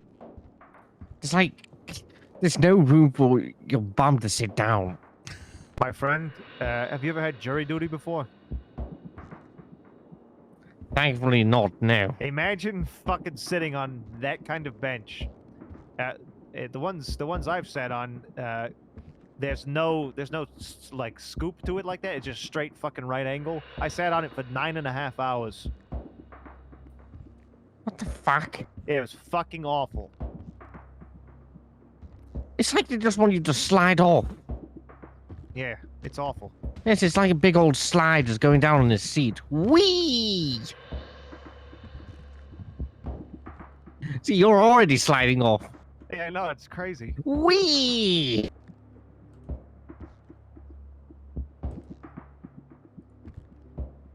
I think I'm just gonna stand behind the seats and just fucking lean on it.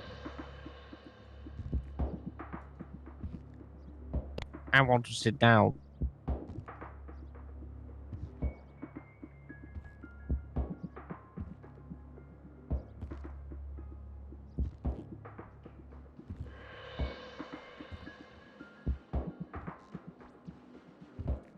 You got some sort of rash or something?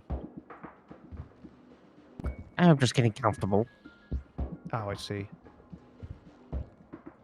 But yes, we do represent the individuals, Mr. Diggs and his friends now. Excellent. And I told them straight up, so he's gonna make his first payment tomorrow to me, and then, hold on. All right. Hello, parties. How are you? Hello, wait. Good, how are you? Hi, Would wait. you like to speak up? No. No? All right. I'll be both. Mr. Kane, are you there? Yes. You're on. Katia, are your paperwork gremlins showing up today or no? They tried to, but they couldn't wake up.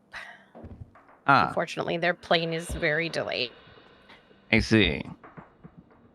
1-on-1. All right, well, let's talk about this Chuck Mundo civil case. Sounds good. Okay. Well, have the parties had a chance to meet and confer prior to the hearing? Have there been any settlement negotiations? What's going on with this one? They want 5K. Harper won't go 10K. higher than 3. That's it. We initial offer is 10K. I offered a 5K outside to settle this right now and stop wasting the court's time. They've already agreed that the LSPD is guilty, that it's not okay with the dollar amount. I mean, not really agreed that the LSPD is guilty. Okay, I just they're don't willing wanna to go admit. trial. They're willing to admit damages. Right, okay, so it's a difference between... So what, you're at a difference of $2,000 and you can't meet halfway? Harper won't go higher, and I'm pretty sure she's in charge of what happens with the PD's money. Well, you're not wrong, man. Well, if you can't meet, then I suppose... What, you want to take this to trial? I guess so. I'm okay with... Realistically, what I wanted was them to not sue the LSPD since it's a Riggs issue and not a PD issue. All right, well, the problem there is that Riggs was acting as an officer of the Los Santos Police Department at the time of the offense, and therefore it would be accurate to sue the police department rather than Riggs in his individual capacity. Yeah. All right, so are all of your witnesses and exhibits listed on the docket? I'm pretty sure. I am missing one piece of evidence, which I have on my person, which if you allow me, I would like to admit into evidence. well, admitted as an exhibit. Essentially, what I'm doing is I'm trying to make sure all of your exhibits are in order, and then we're just going to go through the objections that anybody has to witnesses, exhibits, things like that. I like to do this in a pre-trial hearing rather than a trial because otherwise it takes up so much fucking time. Oh, God, I love that. Okay, yeah. Well, in that case, I have one more piece that I would like to admit before... that's it. I have one more piece I would like to add. All right, post it to the docket then. Okay.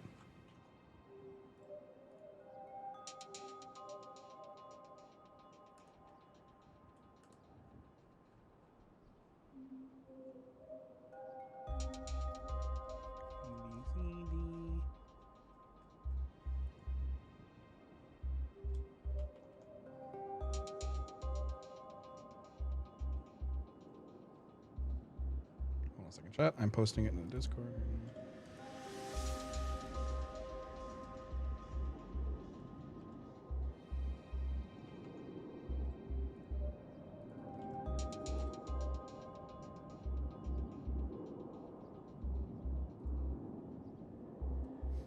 All right, I see that. Thank you.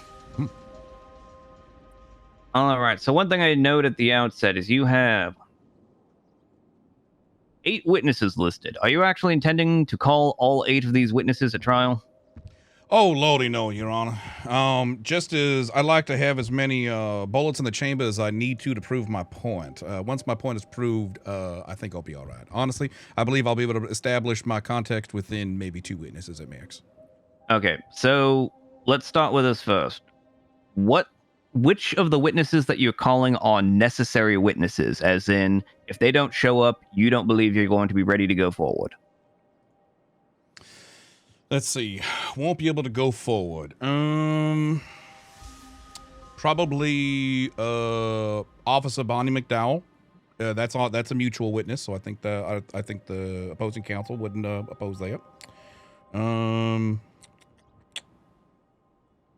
Jack Riley.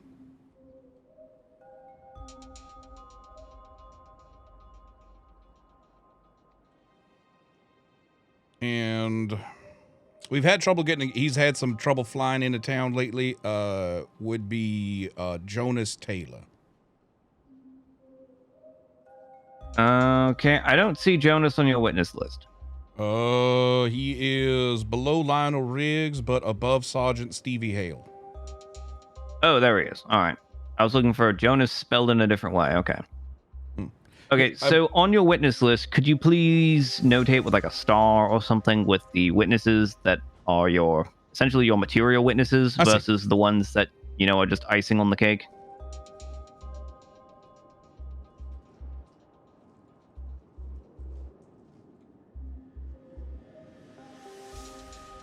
Oh, God, what the? And while you're doing that, I'm going to pull up your exhibits so that we can go through them and whether Katia has any objections to their admissibility.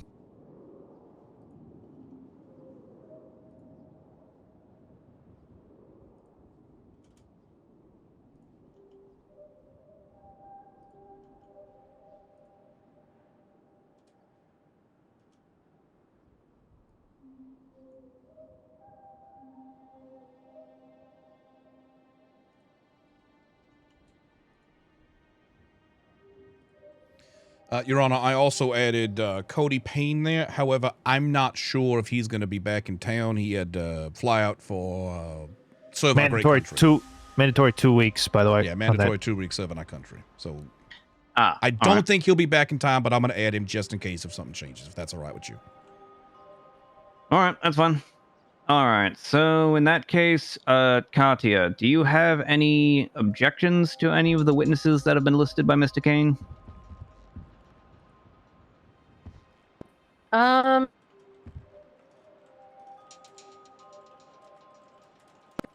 I don't know yet. Other than Lionel Riggs, who was essentially just voluntarily struck by both parties? As much as I would have loved to have him come up here and throw the case for me, I also am worried that he would over-exaggerate, and at the end of the day, I'm seeking justice, not lies. And I'm worried about him swaying the needle way too much in either favor. Yeah, to be fair, I agree with that. completely. He's an absolute wild card. He's a bit of an unpredictable person. Yeah, as much as I want to win, Your Honor, I'm also not okay with putting someone on the stand that I think is going to lie. Agreed. All right. So I guess at the outset, let's do it like this. So I'm not asking you to pour out your entire legal strategy for this, but essentially just give me like a rough one-sentence explanation of what these people are going to testify to. So Tommy Brown, what are you calling him to testify as to? Tommy Brown is one of the witnesses on scene that witnessed the tasings, heard the order of arrest, etc., etc. Okay, so he witnessed the alleged civil offense. Yes. Okay. Ms. Markov, do you have any objections to Tommy Brown being called to testify potentially? No. All right. Next, Jack Riley.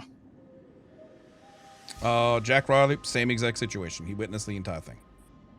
Okay. Ms. Markov, any objections?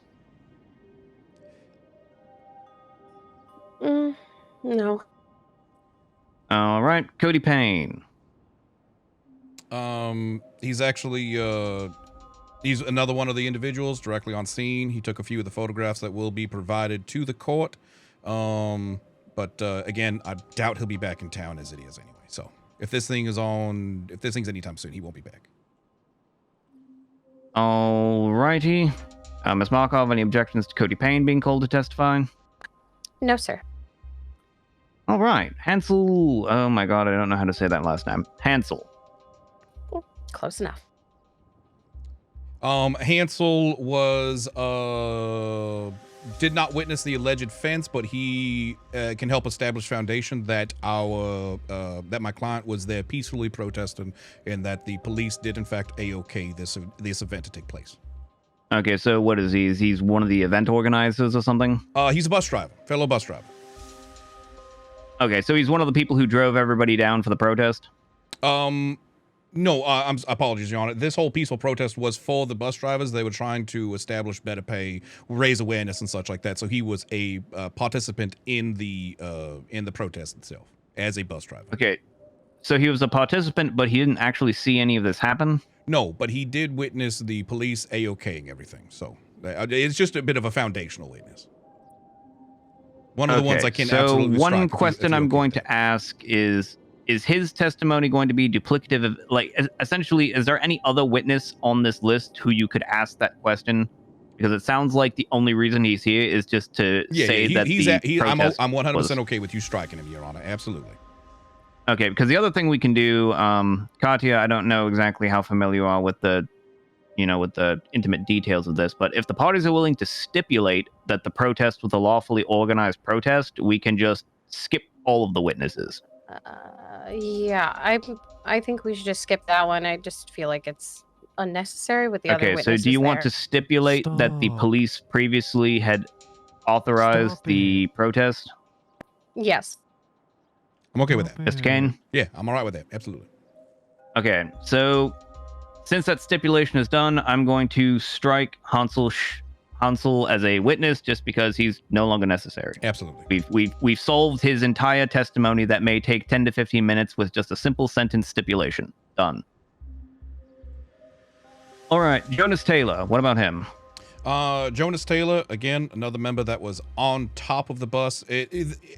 I know these are a bit repetitive, but essentially there are 3 witnesses that were all within 10 feet of the incident, and those are the repetitive witnesses. I will be asking essentially the same questions to establish the same thing, but again, Your Honor, I know exactly how you feel about that because I feel the same way too. I'm not looking to bring up 10 people to ascertain and establish the same exact thing that we've already established 10 times.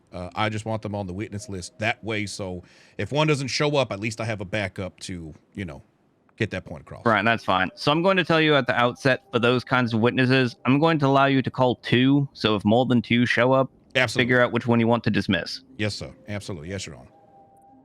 All right. Katya, do you have any objections to Jonas Taylor specifically? No. Okay. Now, what about Sergeant Stevie Hale? We called Stevie Hale as well as our witness too. Okay, so you're both calling As well as Stevie Bonnie. Hale and Bonnie McDowell. Yes. Yep. I also wanted to ask, we were meant to put Enzo Valentino on the list as well as a expert witness, but I don't think it got put in there. I was just wondering if it's possible to put that one in. Do you have any objections to Enzo Valentino testifying for the state as an expert witness, Mr. Kane? Yeah, I mean, it's past the due date, but I suppose I can offer an olive branch. All right.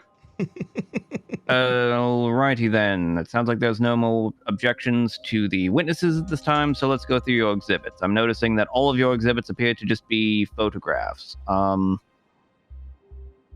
Who took all of these photographs? An assortment of different individuals, Your Honor. This was, at the time of this incident, it was literally during a photo op. So there were photographers everywhere. All right, so you went through and just got a bunch of photographs of various people who just took pictures of it? All investigated it. Some people came forward, some people we had to hunt down. Gotcha, all right. Any objections to any of these photographs, Ms. Markov? Do you mind if I just take a quick minute to just have a look at them one more time? Go ahead. Also note at the outset, Mr. Kane, your exhibits actually are mislabeled. You have 2 Exhibit Cs. Oh, that's probably my secretary. Your Honor, I'll be sure to beat him later. Right. Sometime so before sorry. trial, just make sure to correct your exhibit numbering. Absolutely. Yes, Your Honor. Chat, don't let me forget that. How dare you? So I guess another question that I have at this point is the people who have taken these photographs are all of them going to be testifying, or? There is some overlap, yes. Actually did that. But I wouldn't ask redundant questions. If the photos are allowed to be admitted, I don't need to ask, did you take this photo, if that's what you're wondering.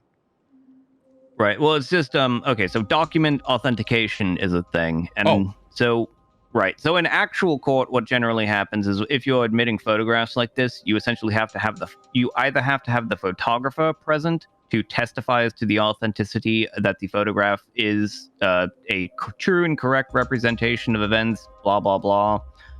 And then there's a certain categories of documents that are self-authenticating, where the court basically just looks at it and says, look, these types of documents are rarely lying, things like public records and other things like that. Of course. Yeah. I don't know that we really want to go that far deep into it in this city, but indeed, essentially somebody to testify that the photographs are accurate. You're going to need at least one person to be able to take a look at these photographs and be like, yes, this is what happened. Yes, I remember seeing this, etc. I see. Well, yeah, absolutely. So can we get rid of any of the evidence that you don't have a testimony for? You mean you can raise that as an objection if you would like. Now? Yes. That's why we're here. I object to any evidence that you don't have testimony for. Oh, okay. In that case, Your Honor, I have testimony for every single one of these photos, and I know exactly who took every single one of these photos, because every single one of these photos is also on the witness list. Okay. All right. And objection overruled, because the authenticity of these documents is going to be testified to at trial. Sounds good. Otherwise, we Alrighty. have no objections to the evidence. All right. Defense, is that all the exhibits you wish to list? I do believe there is one more outstanding. I've heard rumor, but my investigator is one of my other investigators is currently trying to hunt it down. It is essentially a different angle of the latest exhibit I just put in.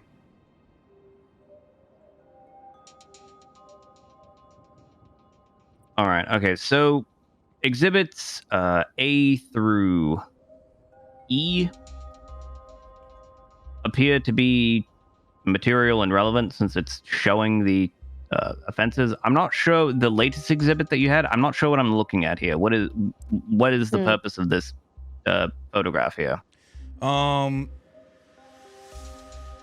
Well, all right. Essentially, the latest photograph, Your Honor, after the LSPD found out that this was going to a claim, it is our belief that the LSPD began targeting my client. As you can see that my client in this photo is being held at mace point on the order of Riggs, who can be seen just off frame in his wheelchair. Ah. All right. And so was this also taken at the same time as the protest, or was this later? This is later. Okay. I object to this one just because it's not relevant to the actual protest itself. All right. So can you explain how this is relevant to the civil claim here?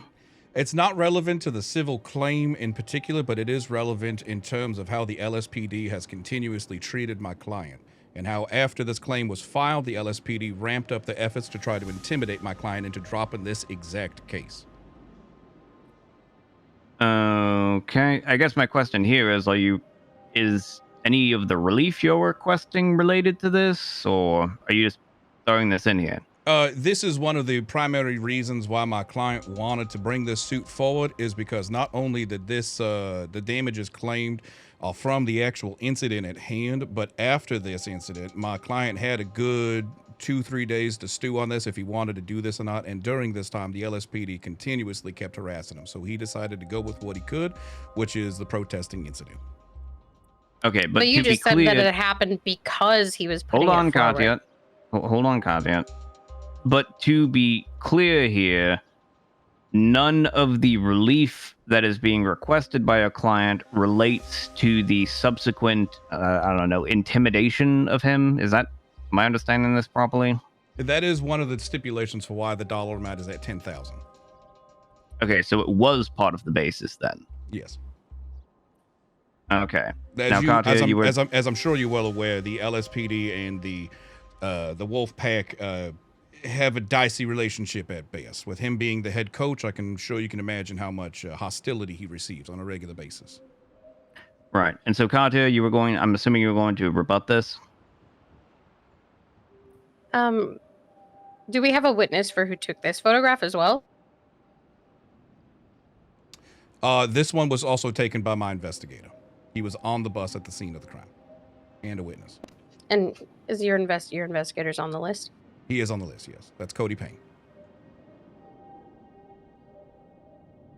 Okay, so I am going to say for these particular photographs, because they were taken, I guess, sort of on the side, the issue that you're going to have here is if Cody Payne doesn't appear at trial, I don't know if any of your other witnesses are going to be able to testify that what was taken in these particular photos are a true and correct record of the events. Like the original photos, the original set of photos that you produced were in a public setting. There were lots of people that saw it. Presumably all of the other witnesses that you're calling are going to be able to testify to this. Are any other witnesses aside from Cody Payne going to be able to testify that that they saw what happened in this photo and that this photo is correct?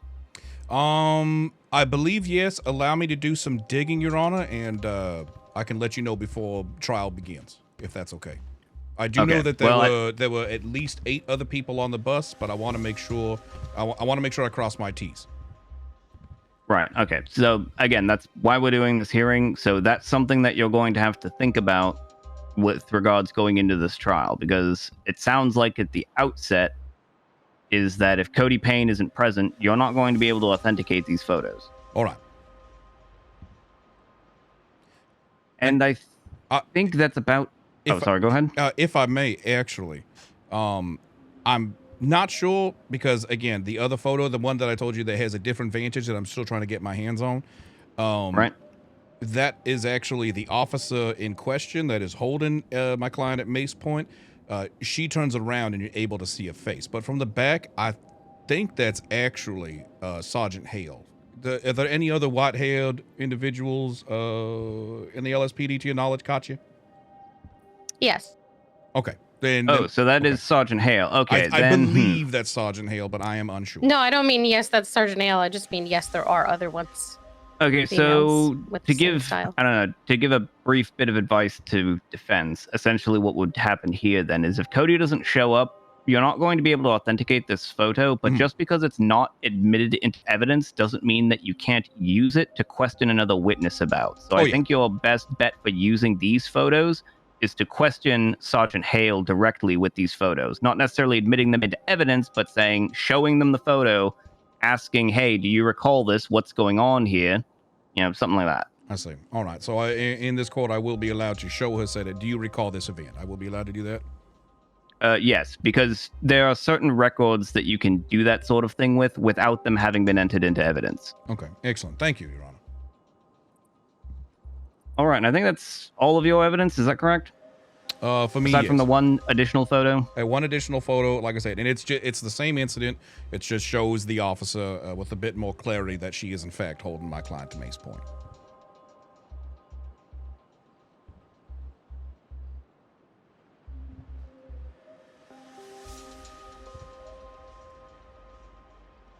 Alrighty then we'll move on to defendant. So the only witnesses you have listed right now are Bonnie McDowell and Sergeant Hale. Is that your only two witnesses? Are there any others you wish to call? Enzo Valentino for the Oh, right. You wanted to add Enzo. Okay. Yeah. Can you... Oh, shit. All right. I don't know if you can contact Mr. Pierce to add Enzo to that, but I believe we already talked about it. Bishop said he was fine with you adding Enzo as a expert witness. So just make sure to add Enzo to your witness list as well.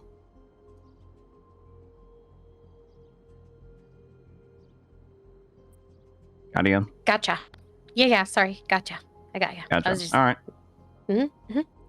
And your only exhibit is the arrest report from Mr. Mundo, is that correct? Yeah. Okay.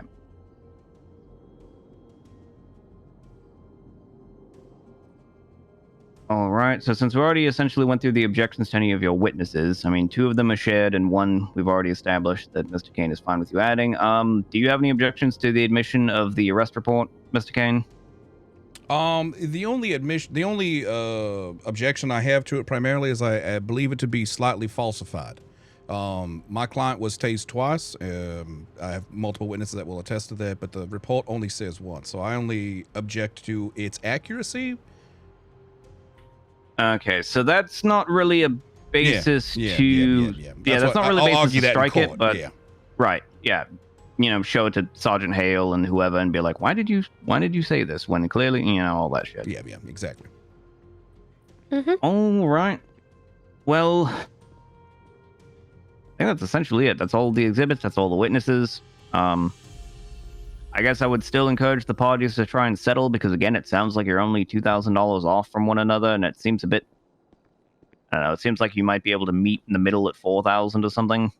Well, my client I can speak with Harper again, but... So my client was initially requesting 10,000. Well, actually, he originally wanted 20,000. I talked him down to 10, if I can be honest with you. If this goes to trial and has to go through the full weight of it, my client will be incurring different fees for my time. So at that point, if this does go to trial, we will be asking for the full 10,000, Your Honor. All right.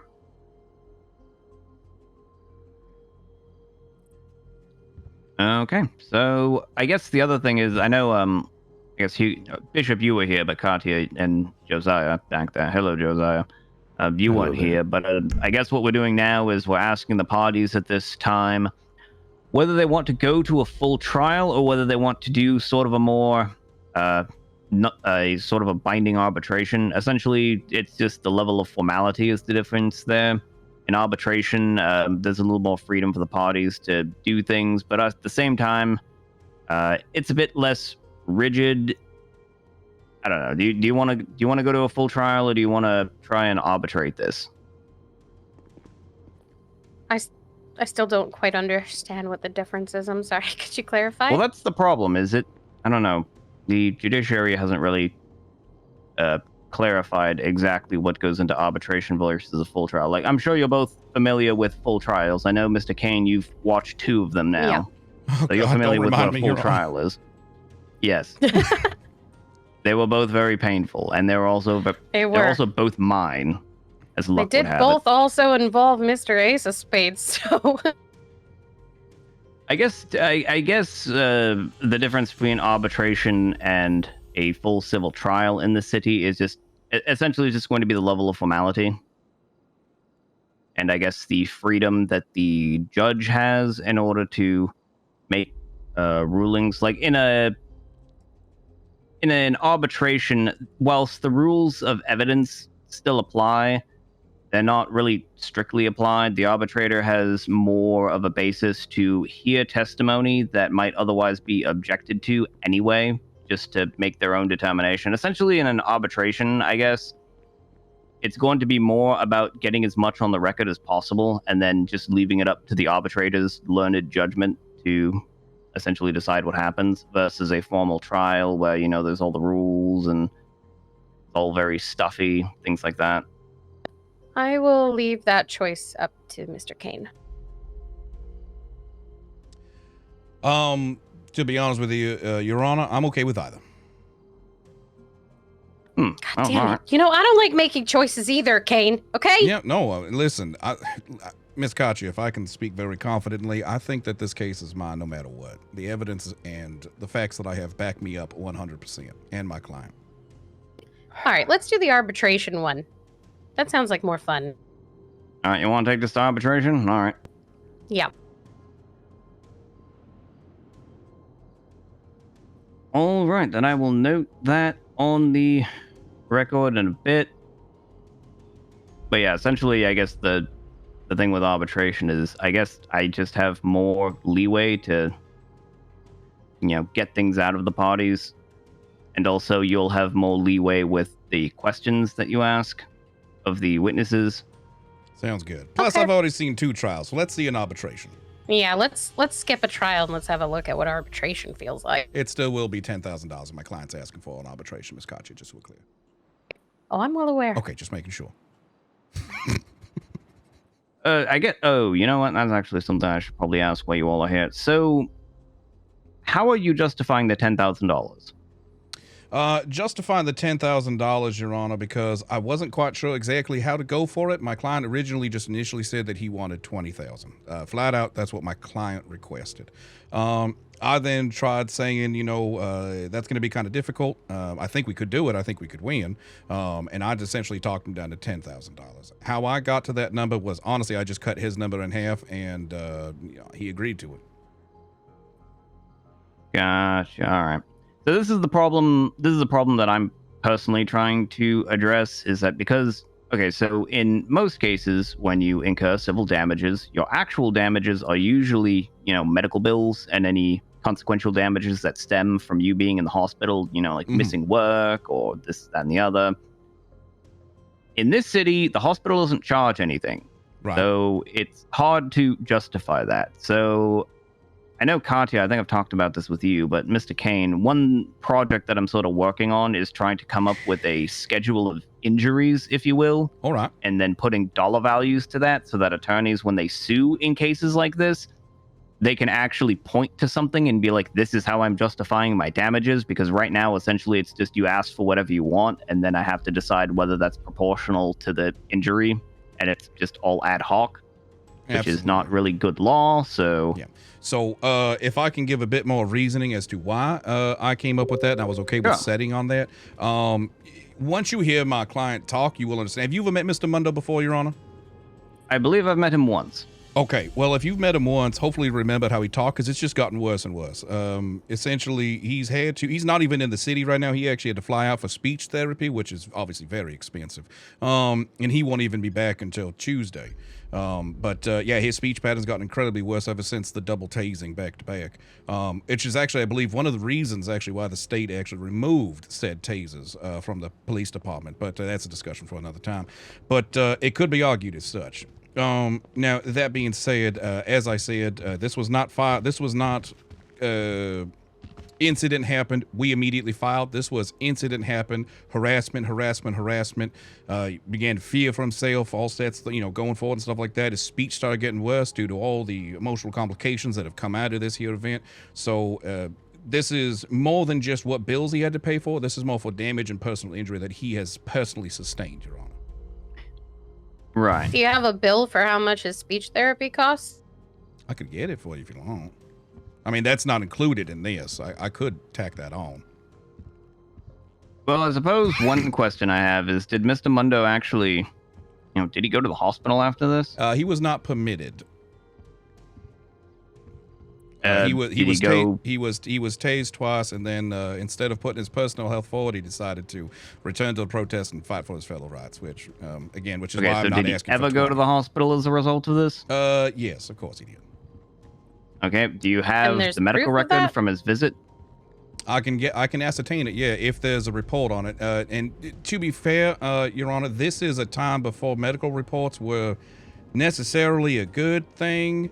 And as quote, speaking to Nathan Drake, I believe the name was, unless it was an officer involved incident, as in gun shooting, as things of that nature, no report was written up. I believe that has since changed, but I don't think it exists. All right. Well, I'm going to say this at the outset. You are going to have trouble proving the amount of these damages. I'm just going to say that up front. Oh. And I know that there are circumstances in the city that we can't control that makes this more difficult, and that's one of the reasons why I am personally trying to work on it.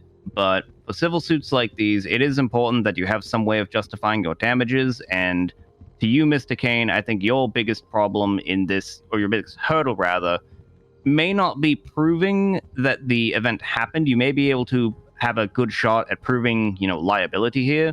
But even if you manage to prove liability, your biggest thing is going to be proving how much damages are actually owed here, if that makes sense. So I would like you to consider that when you, in the coming days, when you negotiate with Ms. Markov regarding settlement here. Okay. And again, I know that there are certain things in the city going on that make this difficult intentionally, and I apologize that that's the way things are happening right now. And again, I'm trying to work on it so this doesn't happen in the future. Yeah, no, if we can have a system of rule of thumb, Your Honor, I'll obviously be more than happy to point to that. This, if I may, I initially asked for $10,000. As you well know, this has been in the works for a very long time. First, this was taken on by the AG. Then it was passed on to Kerr. Then it was passed on to Bishop. Then it was passed on to Hawthorne. Then it was passed on to Katya. All of which have caused extensive delays, and all of which I've still been on the clock trying to make sure that this thing is getting done properly. Those are all attorney fees that the LSPD will be liable for. All right. And also, obviously, Carter, I mean, there's a lot of photographic evidence here of Mr. Mundo being tasered twice. So, I mean, it's evidence of him being held at taser point. Well, I mean, it's a logical inference when a man is being held at taser point, and then the subsequent photo is the man lying on the ground next to the bus. Yeah, it's evidence that he got tased once. Okay, but you... All right. You do know that not a lot of cases in this jurisdiction have, clear photographic evidence of what happened here. Your Honor, I would be more than happy if the client, if the defense wants to set that precedent. I'll be more than happy. As a defense attorney, please. All right, I'm just trying to, help the parties reach an agreement themselves by pointing out their relative strengths and weaknesses here. I mean, this is just my, personal opinion. Obviously, this case, there's not a lot of physical evidence to go here except some, photographs here and there. So most of it is going to come from whatever testimony you might elicit.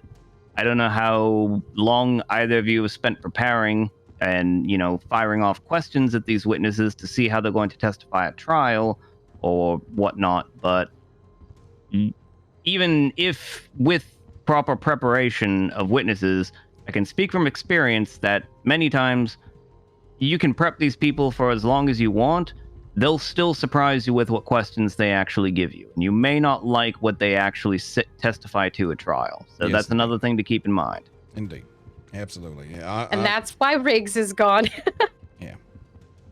Yeah, I have personally spoken with every single one of my witnesses on the list, and they will all testify that they were in fact 2 tasings, Your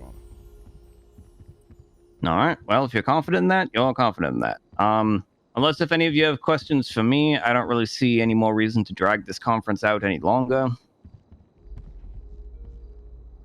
No. No, I think that's Yeah, it. I'm okay. Being that, actually, I do have one clarification question just because I want to make sure I'm above board.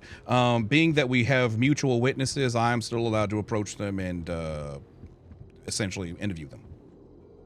Yes, I mean, okay. If they're listed on your witness list, you are allowed to approach them and question them. That's totally fine. Yeah.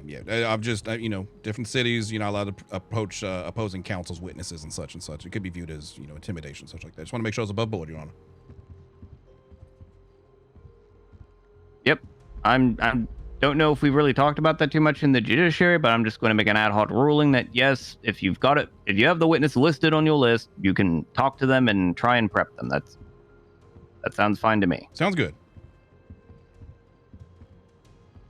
All right. Any other questions? And are there any pre-trial motions that any of you wish to file at this time? Oh God, at this time, no, I didn't come prepared with that. No.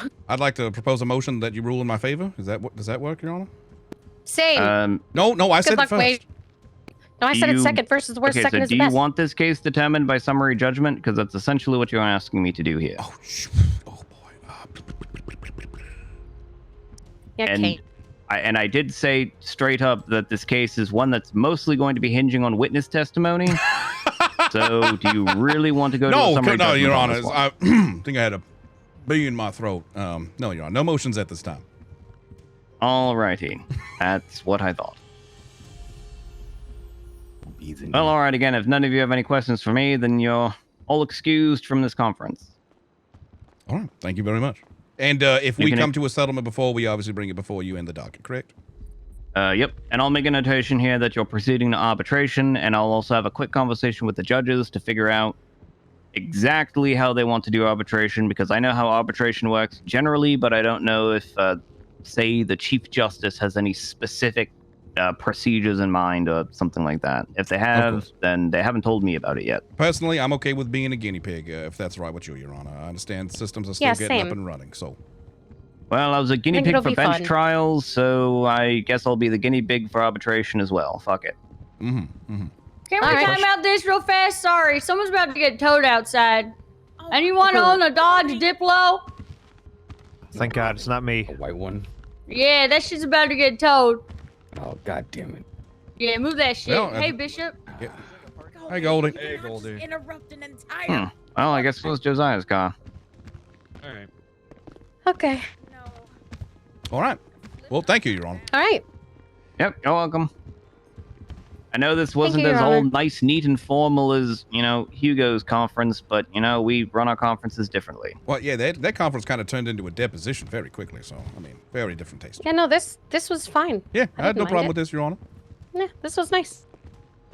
All right. Yeah, I try to keep things a bit, more informal. I try to keep things, approachable. I know Hugo wants to keep everything like, prim and formal and all that, but I sort of am of the opinion that formality often gets in the way of just cutting to the chase and figuring out, okay, this is your party's position, this is that party's position. Do you really feel confident in proceeding?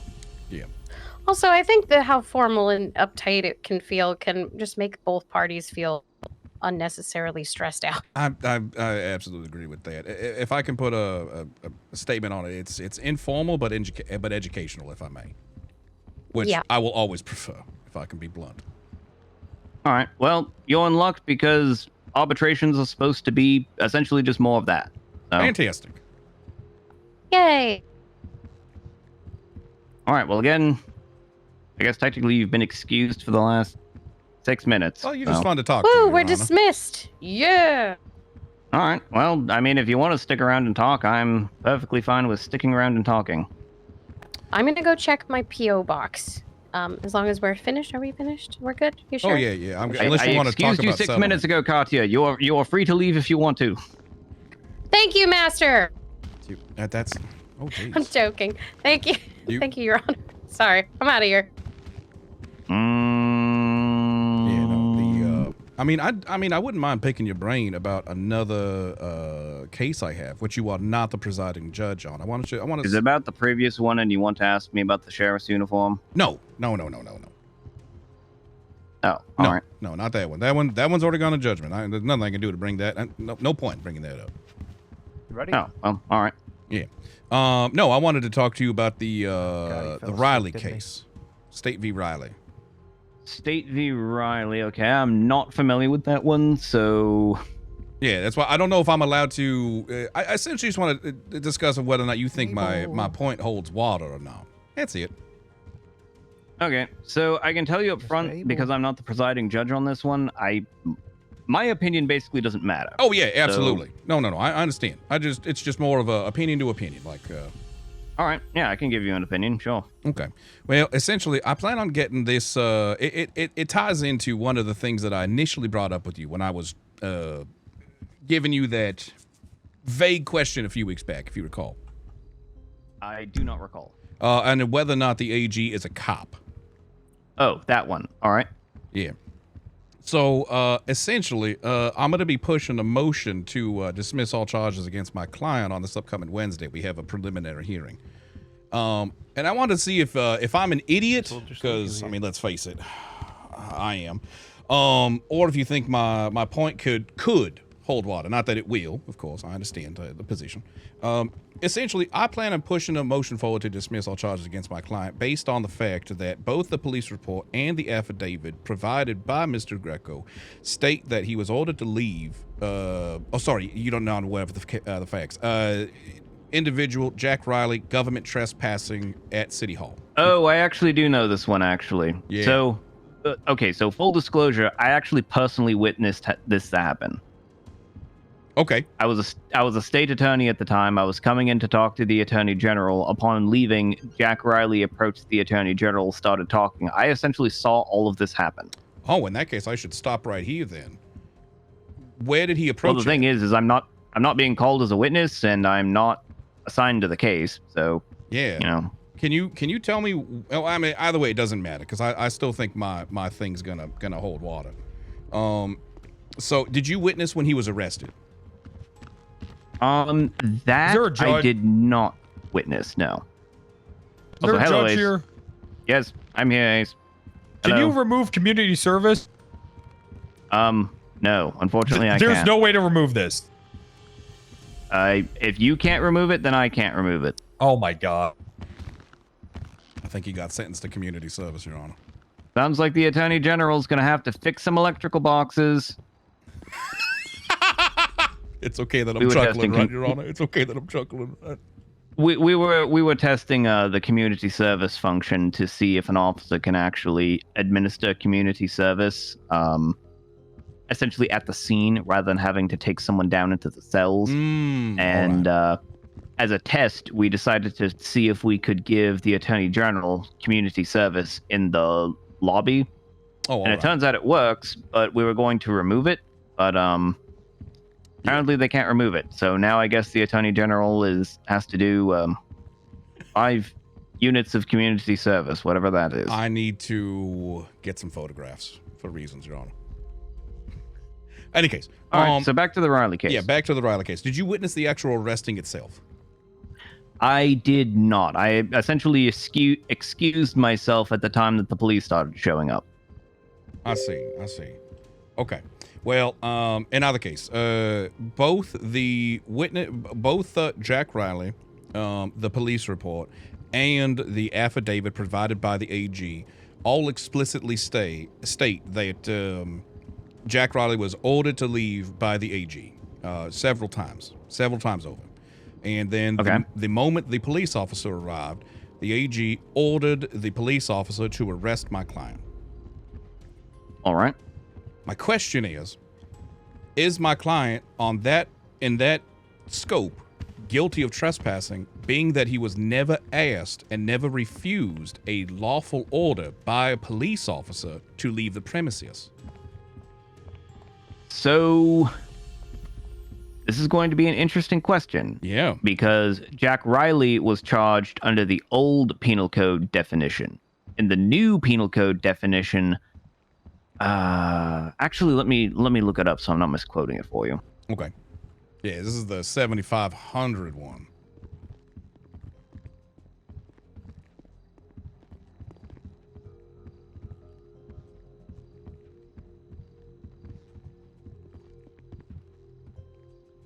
Okay, so I don't remember what the old definition was, but in the new definition, it says no person shall enter any restricted area of government property not held open to the public and remain on the premises without lawful authority or permission. So, under the new concept of trespassing on government property, it's arguable as to whether Jack Riley was in a area not held open to the public, because on the one hand, those doors do have locks, and I've noticed that people do. At this time, they didn't. At the time of this incident, they did not. Right. But the other problem, again, is that this is not the definition that Jack Riley is being charged with. He's being charged under a previous definition of trespassing, and I think for that definition, there was no mention that you had to be told to leave by a law enforcement officer. I think for that definition, it's just if you're on government property, you're trespassing. Yeah, if you're on government property and you're not allowed to be there. Yeah, exactly. And that's essentially why I would argue the trespassing charge in general. Trespassing innately says that you need to be asked to leave. Otherwise, we're all trespassing right now in this courtroom. Everybody who's in the city hall right now is actively trespassing. The only thing that changes from a trespassing charge being active or not is if you have been lawfully told to leave the premises. Right. That would be my argument. The thing is, though, and the problem you're going to have here is that the Attorney General did tell him to leave. And whilst he might not be, strictly speaking, a law enforcement officer, although the new Constitution has clarified that he sort of sits as a quasi law enforcement officer. Yeah. He has very limited law enforcement powers, but he does have some law enforcement authority in addition to being the chief prosecutor, essentially. Yeah. The more pressing question here is whether the Attorney General has the authority to trespass someone from City Hall. And unfortunately, that is a question that I think you're going to have a difficult time proving is no. Yeah. And now that's one of the arguments that I plan on bringing up is essentially, whilst the AG is vested with different things, and I'm fairly certain that the Constitution that now exists did not exist at the time of this incident. I could right, it did not. Yeah. So number one, that, and number two, whilst he is vested with many powers, he's not an active law enforcement person. Therefore, he cannot issue a lawful order. At least that's my argument. Going to be one of, rather. Right. And again, that argument. So you should make that argument. Oh, yeah. Absolutely. Oh, I will. That's going to be my very motion to dismiss on Wednesday during the preliminary. Right. There's very few legal arguments that you just shouldn't make. And really, the only arguments you shouldn't make are ones that are just totally legally frivolous. But if you want my personal opinion, I think it's a swing. That one's it's going to be a swing for the fences. See, and the reason why I think it's a swing for the fences and it might work is because if it doesn't, it's going to set precedent that, if I can speak bluntly, that the AG is not the AG. He's in fact a king, and that City Hall is his castle. He already has enough power as it is, but now he's going to be set as precedent as he can also just charge people whenever he wants as a law enforcement person.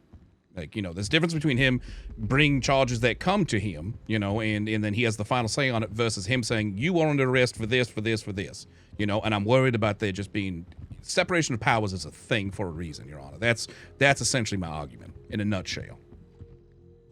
Right. Well, unfortunately, the government that be here has a very hazy conception of what separation of powers is. Oh, God. Because you're telling me.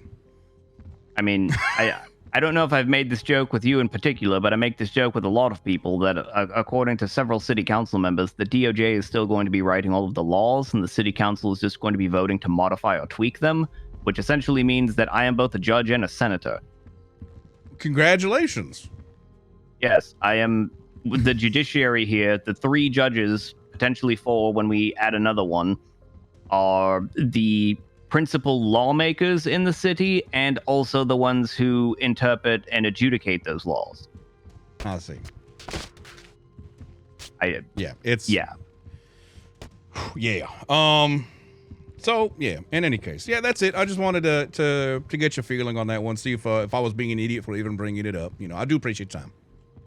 No, I don't think you're an idiot for bringing it up. But again, I think just the fact that the Attorney General is, a government official in City Hall, presumably any government official in City Hall can trespass someone from City Hall and direct, law enforcement to arrest said person for trespassing in City Hall. Not just the Attorney General, but presumably Kid O'Leary could also do that.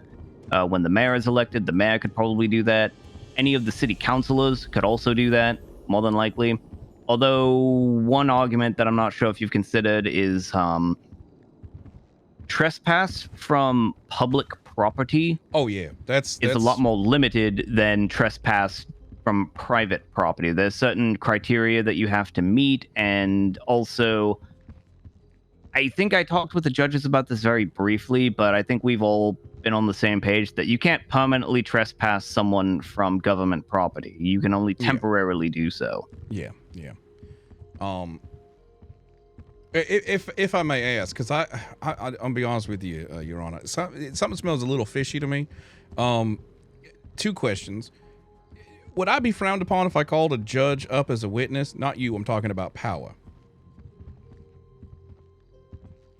I don't believe you would be frowned upon for calling a judge as a witness, but the purpose for calling the judge would be under a lot of scrutiny. And I know, for instance, in the case that you saw just recently, originally the Kensington brothers wanted to call Chief Justice Rehnquist as a witness. That was the reason why he was here. All right. And he essentially told me straight up that he was not planning on being a compliant witness because he doesn't like his time being wasted being called to court.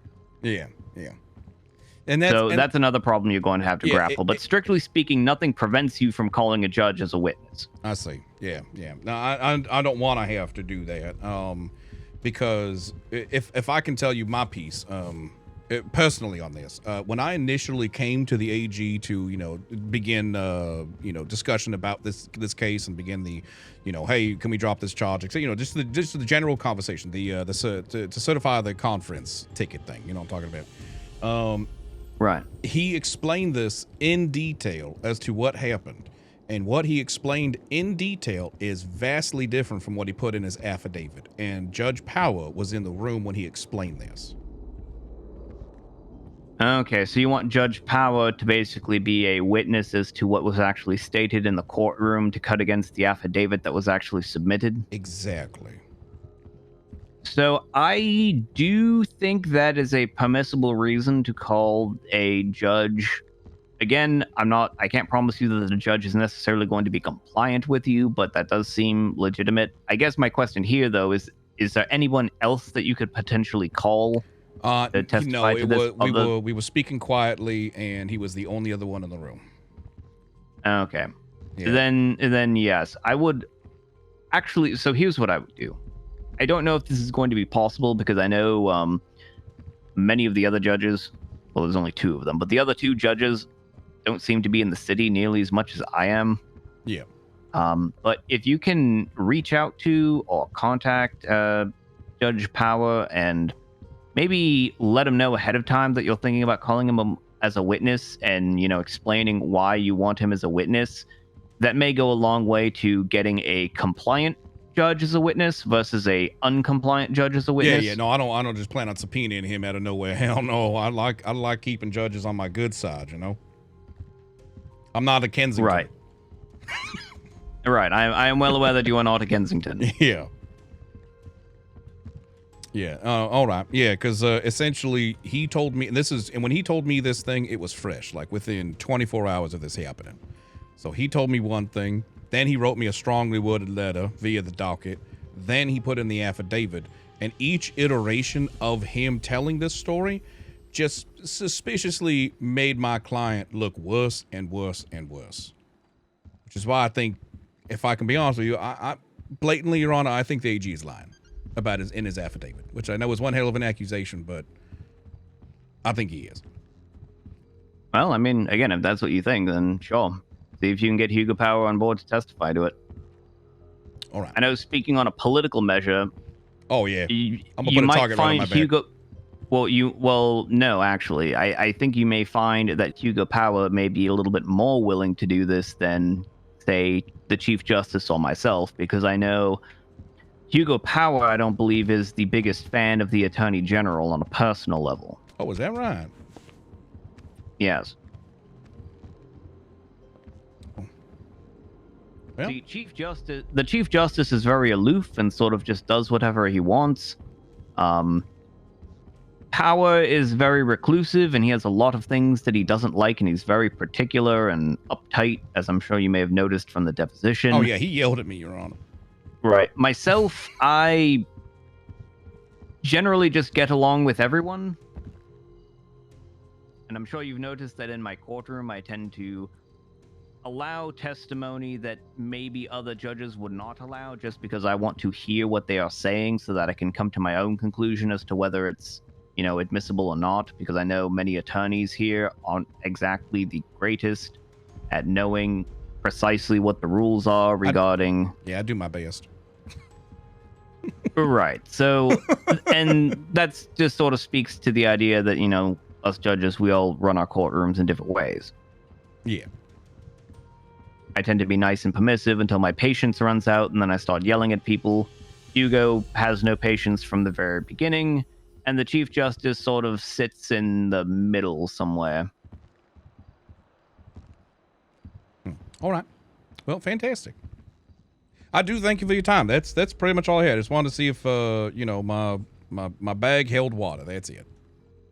All right. Well, I mean, again, I think your bag holds enough water to, make it without somebody screaming at you for making a frivolous argument. So, yeah. All right, and see. All right. Well, thank you very much. I'm gonna go get a burger. All right. Well, you are very welcome, sir. All right. Thank you so much. Yeah, I'm coming, Tommy. You ready? Yeah, I'm coming. All right. Good to see you, Justice Wade. Good to see you as well, sir. Thank you again, Your Honor. Sorry. What? Oh God, what happened? This man literally fell asleep for 40 minutes during that conference. Literally, he was I asleep. shut my eyes, and next thing I know, it's 40 minutes later. Oh my God. Fell asleep. Wait, in the conference itself? Yeah, he was asleep, just sitting on the bench. Maybe legal work isn't for you, Abel. I don't know what to tell you. If you can't stay awake in a courtroom, I understand last night's one. Last night's one was horrendous. But that, come on, that one right there was pretty cut and dry. It wasn't even that long. No, it wasn't. It's all just catching up to me, all right, and I've had a long day. Yeah. All right, meet you at the office.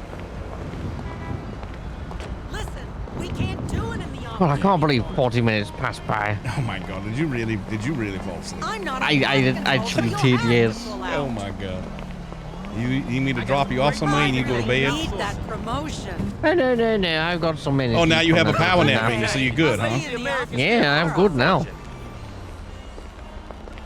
These locals are so loud. Yeah, they are. Oh, hold on a second. I'm going to change something real quick. It's driving me nuts. There you go. Let me go ahead and try that.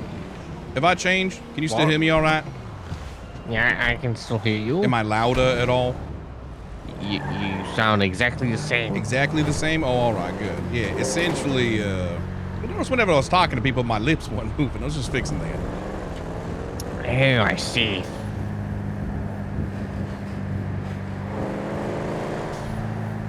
Yeah, sorry about that. I didn't want to. I was whispering the whole time, so I don't know if you even heard half of it.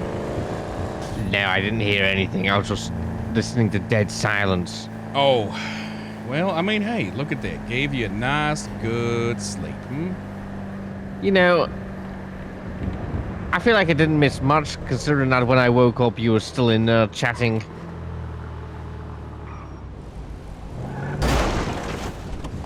Like a glove. Excellent. What the hell? Stop hitting my fucking car. Ow! Come on, he just woke up. He hadn't even have a nap yet. Ow. All right. So this other thing I was telling you about, the whole God damn it. Okay. The manufacturing thing, that's gonna stick. They actually wrote up a very good report about basically the articulation of how these things that he had on his person would lead to. Yeah. So unfortunately, not much we could do for him there. They're going to try. I mean. Wait, what are you talking about? Wait, which one are you talking about? The thing I told you about, Mr. Diggs and his friend getting caught last night with an RV that exploded. Yeah. No, I'll give you the report. Yeah, give me the report. Yeah, I was talking to the judge as to whether or not the argument that I'm going to bring up on my motion on Wednesday is going to hold water or not. We'll see.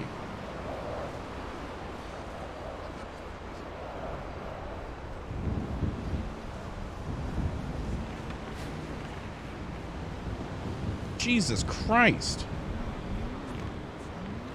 Jesus Christ, how many fucking requests have you put in? A lot. I'm a very, very busy man nowadays.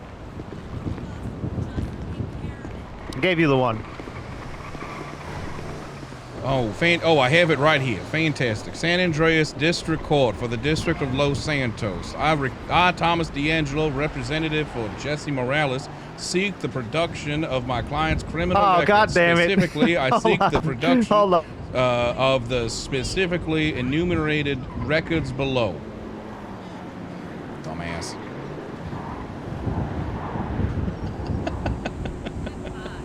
The fuck is this thing? Hold on.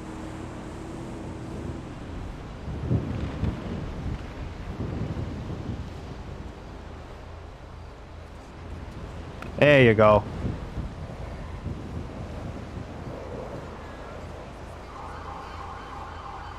So the thing with this, as you read, is Mr. Morales and Mr. Diggs were going to take that RV down to Benny's, where I guess they have an acquaintance that is a licensed mechanic, an expert mechanic there, and see if they can't get a document stating that the cause for the explosion was like some sort of faulty gas line with the fucking oven or something. All right, let's see. In the early hours of 1985, call for an RV explosion on the beach west of Los Santos International Airport was put through. Senior Officer Casket, Officer Masters, and Cadet Sullivan attached to the call and responded code 3. I've never heard of any of these. Who the hell are these people? Let's see. First on Bob scene, Casket I've heard of, but none of the others. Gray and Styles arrived shortly after. As officers approached, the burned out RV could be seen near West LSIA fence. Walking away from the vehicle towards the water was a man later identified as Demetrius Diggs. Diggs was carrying an unconscionable... was carrying an unconscious individual. Oh, I thought if... Yeah. Carrying an unconscious individual later identified as Jesse Morales away from the scene. Both Diggs and Jay Morales were masked. Ooh, that's not good. Masters exited the cruiser and made contact with Diggs. What? I just forgot I ordered food to Legion Square, and I think they left it on the park bench over there. I'll be right back. God, you're an idiot. How many times do you do this? Oh. Every fucking day he orders food. I can't tell you how many times. He's like, oh no, I forgot. Hold on. It's like he doesn't cook for himself, ever. Yeah. Let's see. Masters exited the cruiser and made contact with D and J Morales. Upon seeing that J Morales was injured, the officers on scene immediately radioed for EMS assistance. Officers at Diggs and Jay sat down and began assessing his conditions. Masters took Diggs aside and advised him of his Miranda rights, which Diggs acknowledged immediately. After acknowledging the rights, Diggs requested the officers contact his attorneys, Thomas D'Angelo and Bishop Kane. Officers reached out to both attorneys, but neither were available. Diggs requested a lawyer. All further questioning was stopped by the officers. Let's see. Jay Morales was taken to EMS and pillbox and was treated for his injuries. Morales' Miranda rights after being transported, blah, blah, blah, blah. Officers on scene assessed that there was a probable cause for a search of Diggs, Morales, and what remained of the burned out RV, which was registered to Diggs. This scene presented as textbook case of explosion related to the production of methamphetamine. Meth producers typically use a mobile RV as their cook labs, parking them in discrete locations while they cook. The location of the RV was close to half a mile from the nearest road. The production of the methamphetamines is exceedingly dangerous due to the risk of the explosion.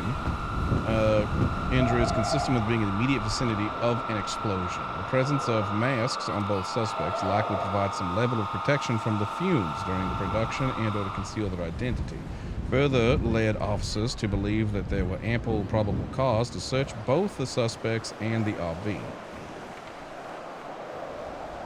Let's see. Officers searched Morales, Diggs, and had a chemistry set, 20 small individual bags with the packaging of individual drugs for sale. Wait. They had 20 baggies, or they had 20 bags of drugs? 20 empty baggies. Oh, all right. So with the packaging for the drugs individual sale, a scale and baking tray, a chemistry set, small bags, scale, and baking trays were all items necessary in the production of producing methamphetamines for sale. The RVs were searched and the contents inside could not be recovered due to their destruction from the explosion and fire. Officers determined that based off the quantity of bags and singular baking tray, J. Morales and Diggs were likely producing a single batch, and the precursor materials, ammonia, paint thinner, etc., were expanded with the explosion. Officers, through their experience and understanding of the manufacturing of controlled substances, made the determination that J. Morales possessed many of the critical components needed to manufacture methamphetamine on his person. Officers also had probable cause to believe that Morales and Diggs intended to manufacture methamphetamine based on the surrounding facts surrounding the explosion of the RV, with the presence of critical tools, manufactured methamphetamines, and established the intent to manufacture. Officers believe that the burden of proof of charging was met. Okay, and let's see. They were charged with, let's see, a garden hoe, a baking tray, 20 baggies, a scale, and chemistry set. Hold on, let me see. Looks like we got some photos here.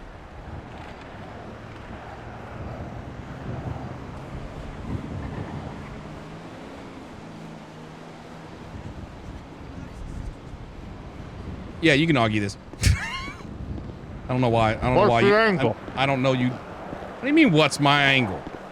What's your fucking angle? What do you mean, what's my angle? What are you stuffing in your face? What is that? Fucking food that I didn't even order. I'm pissed. Wait, you didn't even order what? That happen.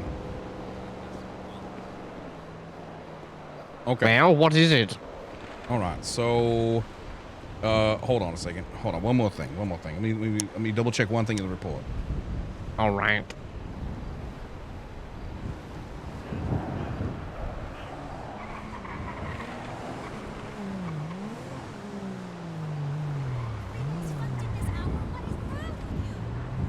In the early hours, a call for an RV explosion on the back.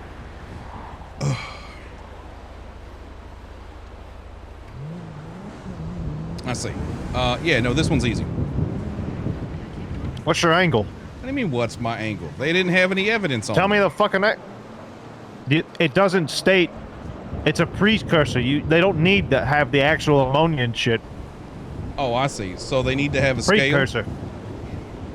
They need to have some sort of kit to measure out, you know, the ingredients needed during, you know, cooking the things. They need to have a scale to weigh out the amounts to put into the baggies, and they need to have the baggies in order to distribute. Yep. Yep. You know what else needs that? What? A whole lot of other shit, like baking. But my thing is, I mean, I think it's fightable. It's just the way that Power and I had the good discussion about is it all comes down to what Greco's understanding and opinion is on what precursor substances are. And I'll be honest, I don't think that's a fight we'll win with what was said there. Hell, no, you won't win this with Greco, but will you win this in a court of law? Possibly. Are you kidding me? You can't argue the fact that they weren't caught with any paint. They literally say that typically to use they argue themselves. They put right in here that that ammonia, paint thinner, battery, they said that right in here. And they also say in the same exact report that none of that was found. I can definitely understand. Well, for me, it boils down to the baking tray and the baking. the chemistry kit. Because I tell you what, if this what the fuck would they have a chemistry kit for? What do you mean? What you never heard of fucking gastro cooking? Huh? Where they need to dilute specific things to make foam of even if you've been to one of those high-end fancy restaurants where they try to make sea foam puree where they have to boil it down in the chemistry set. That's an actual fucking thing. I'll tell you what. What are we going to Jesse start? Morales or Demetrius Diggs, are they fucking chef cuisines? Maybe. Or some Have shit? you asked them this angle? No, but they've never been documented as studying chefs, and they've also both committed crimes before. I see. Yeah, absolutely. Now, what if they were trying to, albeit dumb, what if they were trying to make some homemade fireworks?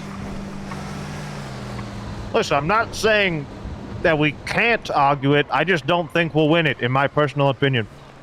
Listen, listen. Can I teach you how to form an argument? Sounds like you're not even willing to try. Yeah, I'm going to teach you how to form an argument, okay? No, I'll try it. No. You're thinking with your cop head. You got to start thinking like a lawyer.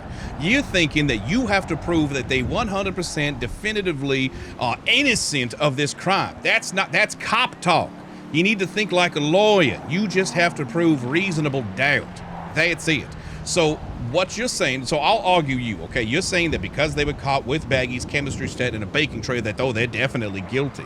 I'm going to argue that, well, in that case, Your Honor, let's go ahead and arrest every single well, did you also kid read, in school that is going to chemistry class. Did you also read the other report from Mr. Diggs, which stated he never confirmed before they brought it up to him that he actually was the one owning the RV? He stated that he was just running by and saw what happened and was trying to help a man that he did not know.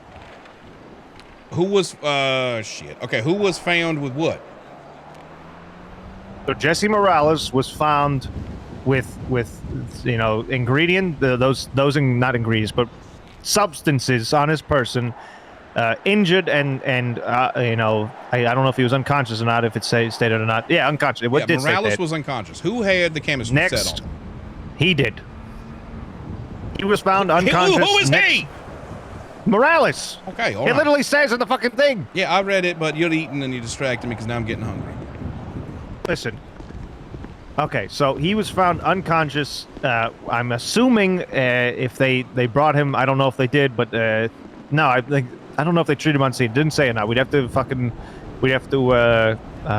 ascertain that. But if there's a medical report stating that he has severe burn marks on his person, and then he has what he had on him, and then the fact that Diggs lied about the RV being his, and the fact that they both known associates of is the RV his? Yes, the RV is registered to him. They seized it, and then he now just got it back. Wait, so you're telling me that Diggs said the RV wasn't his? He said that he was wandering. I think it's something along. You have to read it, but from recollection, it says like he was walking by and saw like what happened and went to help the individual, and he saw the vehicle explode. He never said it was his vehicle upon them asking. I see. And you're representing. That's the best story. And who are you representing here? Well, both of them. Okay, both. All right. But what I'm saying is it both play into the getting Jesse Morales being fucked in my opinion here. Because I don't know why. Well, of course they're getting fucked. Anytime there's a RV, cops say, manufacturing of a controlled substance. No, I get that. Trust me. But I think with the circumstance as it is, Diggs not immediately saying like or somehow fucking claiming that it was his RV. Let me fucking read this shit real quick. Yeah, I feel like you have two reports, but you only gave me one. Yeah, and then you yelling at me that, didn't you read the other? No, I didn't. You only gave me one. Okay, you could see where I put in the. You could. No, hand me the report. God damn it, hold on. Hand me the report. Hold on, God damn it, try to fucking eat. Fuck your sandwich that you didn't order. I'm gonna let you two argue while I go over there and sleep again. Oh God, you going to bed? Yes. Yeah, go get some sleep. I'll catch you tomorrow. I'm going to bed soon here too. I'm exhausted. All right. All right, Smoochies. Oh God, he's so tired.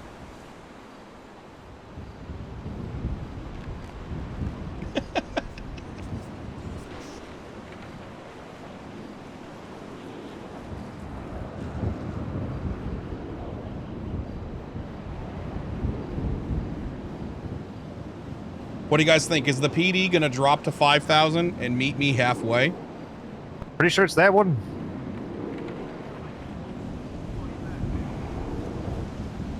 His exact quote is, "I don't know what was going on. I was just strolling along the beach and came up to this vehicle, saw some guy and was trying to help him." Yeah. That fucks him. Yeah, that fucks him. That fucks him. See, now you see where I'm coming from? Well, oh my God, oh my God, Kane, you didn't come to the full realization we didn't have all the facts? Dumbass! Listen, all right, I forgot about the second report. I figured it was all in one, but no, it's articulated differently in both. I mean, you can still articulate it, but him lying, it doesn't bode well. Well, I mean, yeah. Whilst he doesn't, okay. How much was found on Diggs?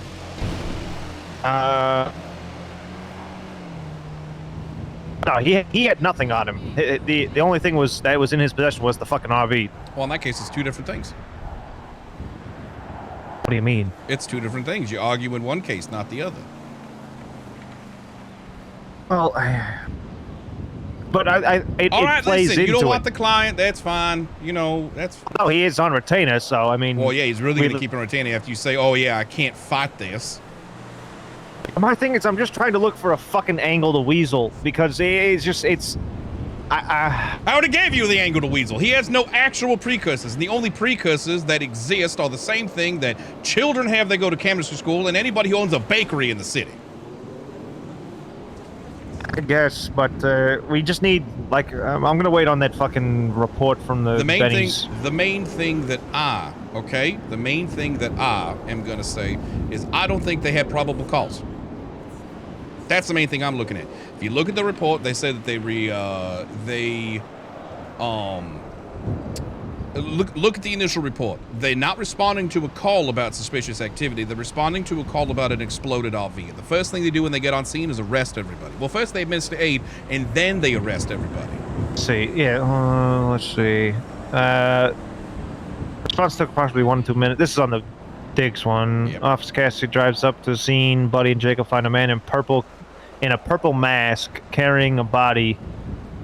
But they both had masks on, I guess, as well. Carrying a body, taking the body to shore away from the vehicle explosion. When Buddy and Jacob approached the man, they ordered the man to drop the individual who was involved in the explosion. The man dropped him and made a statement, "I don't know what was going on. I was just strolling along the beach and came up." How does he not realize that won't fucking help him? If they look, all they have to do is search who fucking owns the RV. Yeah, he's God an damn idiot it! on that one. God damn it, Diggs. When officers approach, yeah, right, that's fine. Hey, come over here. It's so dark. Come over here. Yeah. No, if only we can go inside. You know, wouldn't that be nice? There you go. Let Now me I can just see you. Yeah, the only thing that fucks them, honestly, is the mask. If they didn't have the mask, then I could see the police using... They both had masks on, which is not helpful. I could see them using the masks as PC. Exactly, because it's just... They respond to an RV explosion, which, I mean, you're... On that, I definitely agree with you that, like, an RV explosion, a car explosion in general, doesn't fucking constitute that imagine someone... a car exploded. The first thing the cops do is arrest everybody. Yeah. But... Yeah, the compounding shit is what hurts. Is like, you know, they both had masks on for whatever the fuck reason. I would assume that they were both wearing purple masks because, you know, they're the fucking, you know, that's their affiliation. Yep. And then on top of that, you know, Diggs lying that he didn't even know who he was. Yep. So listen, this is what I see you doing two angles. One, you can try to fight this. You got a 20% chance you're gonna get it. Okay. Or you can use this as a teachable moment, bring your clients to the side, and essentially educate them as to why you can't fight this. That way, so in the future, you No. Yeah. I'll actually, Are you going to be around for a little bit longer, or are you going to bed? No, hell no. I have been doing 12-hour days forever. I need to go get some rest. All right. I'll be around for a little bit longer. I'm just going to go send some mails then. All right. I also got apparently some very fucking, like, extremely large business from that Mr. Nixon, but he said he's got business, he's got to take a flight down to Florida or something for a week, so he'll be back on next Wednesday. And when he comes back, he'd like to discuss very large business with us. All right. I don't know what that entails, but we'll see. All right. Sounds good. All right. I'll see you around then. Fucking look into this shit and tell Diggs not to be a dumbass. Yep. Also, that's like, I'm going to up the retainer fee. I just told him I'd accept $800 to begin with because there's 13 motherfucking people in their, associated peoples. Oh, yeah. I'm not doing fucking work for $800 for 13 people. Yeah. Tell them. Well, I'm giving him 1 week or 2 weeks, and if it's every day we're getting 4 calls down to the cells to represent them, then I'm upping it to like fucking almost $2,000 probably. Yeah, absolutely. 100% agree. All right, I'll see you tomorrow. Don't hit my fucking car. Don't hit my car. Why would I hit your car?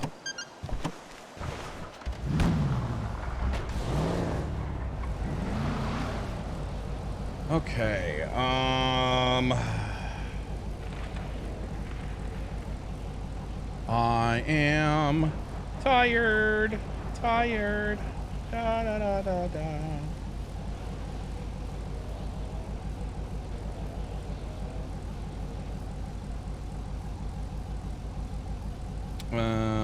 Give me just a second, chat. I need to pull up something really quick. I think it's gonna be, oh god, I don't know which one it's gonna be. Oh god, chat, what was yesterday? The 10th? I would have gotten this report on the 10th, right? So is it this one? Is this one Goldie? Yeah, this one's Goldie.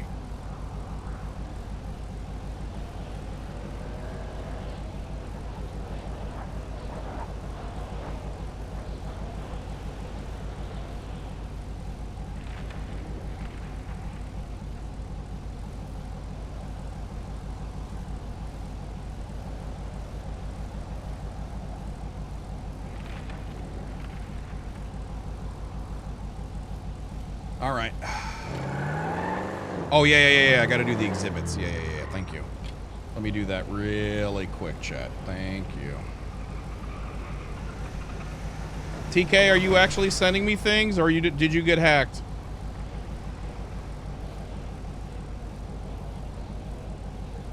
Okay. A, B, C, D.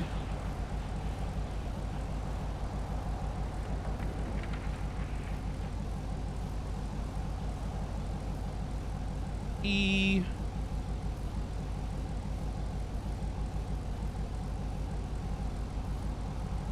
F.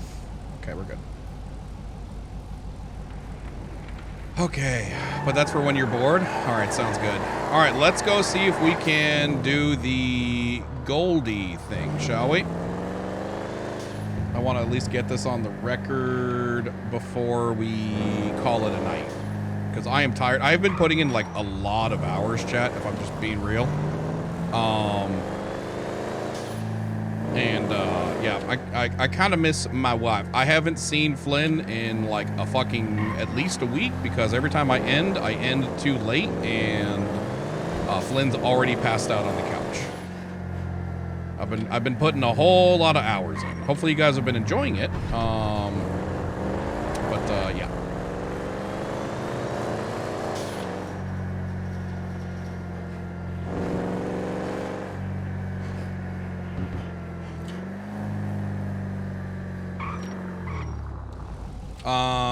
I like Wade. I dislike Power. I know I don't have a problem against Power. They're just different styles. Oh,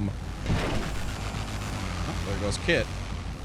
You know, I know chat. I was, for those of you guys that don't know, during RP, I should actually restart prefacing this again.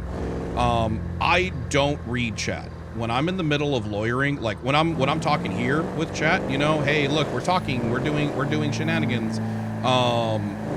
then I'll read chat. But when I'm actually like in the courtroom, I literally close my chat. Because I don't want, I want Bishop to lawyer his lawyer, you know? Like, I'm okay with brainstorming my arguments with you guys sometimes, but as far as like in the moment, no, I think that boils down to me and just me. I will not look at my chat. Now that being said, I alt-tabbed to pop back up and people were reading. All I'll say is it's roleplay. Don't take it too serious, chat. It's roleplay. My mods know to smack people who are overly toxic. Don't attack somebody, you know? It's fucking pixels, chat. Don't get mad. Get glad.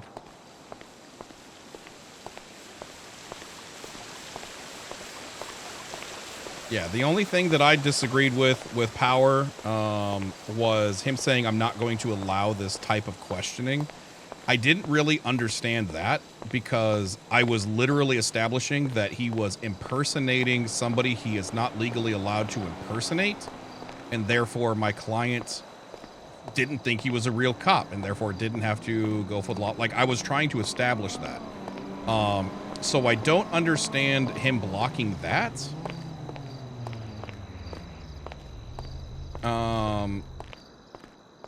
But yeah. Howdy, friends. How's it going? Anyone from AG here? No, he's not in right now. Is anyone from the AG's office in? Let me go see. I could have just checked myself.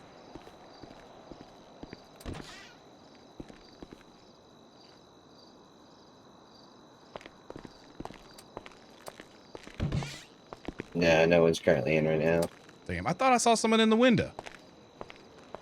Yeah, it's one of them ghosts. Oh, damn.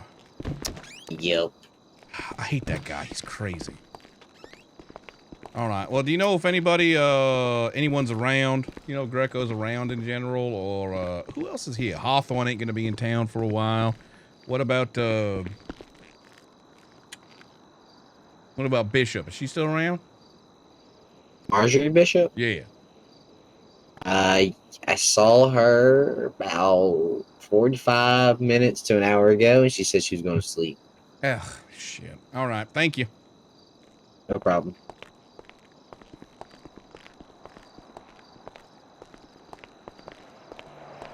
Yeah, I just need to get that thing for Goldie. So the thing for Goldie, chat, is honestly, hers is real simple. So for those of you guys that don't know what the Goldie thing is, she was arrested and charged with disobeying a peace officer and evading a law enforcement officer. Overall, it's a really small charge, but evading a law enforcement officer involves evading. And this report essentially says she backed up. She walked around a car. The report itself says that evading is not a thing. The definition for evading is to attempt to hide with a clever manner, or essentially something like that. So evading is, you'll never find me, and they hide in the bush. They try to run around an alleyway. They legitimately try to hide. But in the report, it literally says that she moved 10 feet.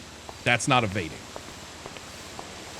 It's disobeying a peace officer, yeah, but it's not evading. So this one should be easy to drop. The report says she ran. The report says she ran, which doesn't matter.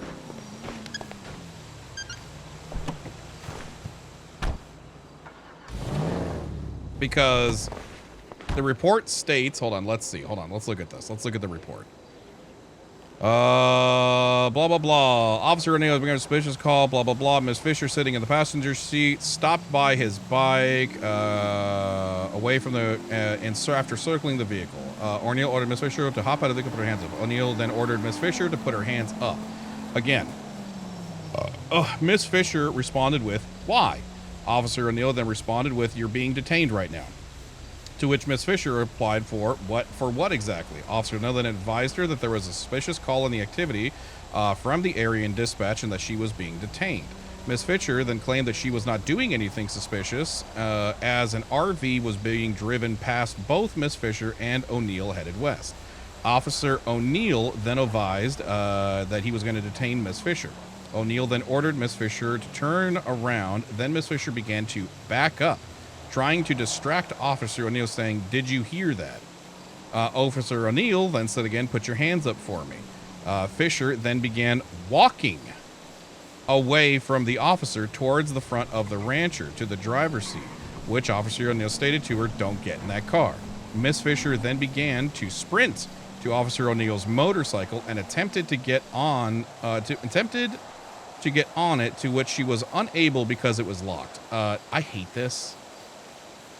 I hate this so much. I hate game mechanics in a report. I fucking despise it, man. And on top of that too, you know what the best part is? Here's the best part of this, chat. Here's the best part. This is inaccurate. She never tried to actually get on the... She did run next to it, but she never hit the button to get onto it. Never. Never. Genuinely, she did not do it. At this time, Officer O'Neill ran towards Miss Fisher and tackled her to the ground, stopping her from stealing the bike. Like, gross. Officer O'Neill then attempted to place cuffs on Miss Fisher, but he was unable and then began running away from Officer O'Neill in full sprint towards the north past the rancher. Officer O'Neill then chased her and tackled her to the ground once more, to which she was placed in cuffs and placed under arrest for evading a law enforcement officer.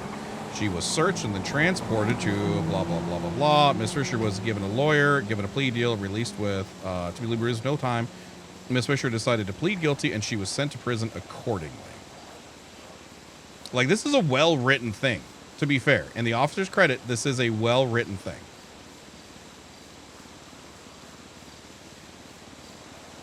Yeah, I'll just say she never flexed her muscles in a way like, I fucking hate that shit.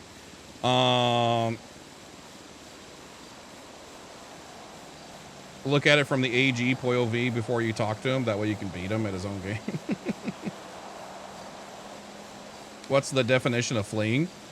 So again, this is disobeying a peace officer. Evading is such a broad thing. Hold on, let me pull up. Oh, Jesus Christ.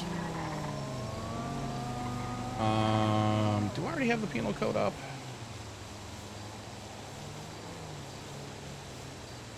So evading a law enforcement. No person shall evade or attempt to evade or elude any officer of the law acting within their duties or under the circumstances which require a person to stop. So...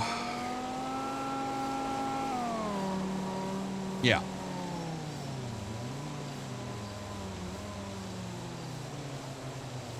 What's the other one? What is...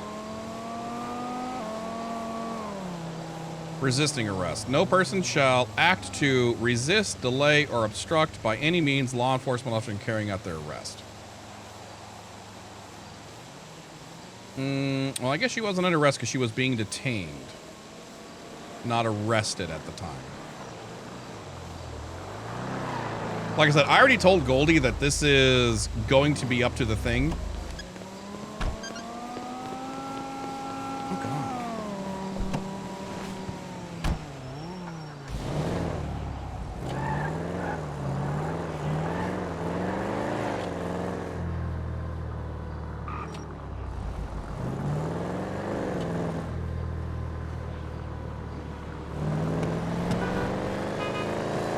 Yeah, one of the things that the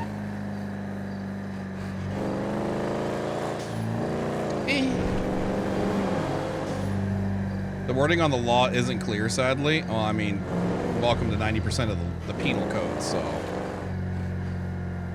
a lot of the penal code is very vague and broad. But to be fair, that also lends to the RP as well, because then we can argue its vagueness as well. If it were very specific, then we would not be able to argue it, you know? So, you know, that's a double-edged sword.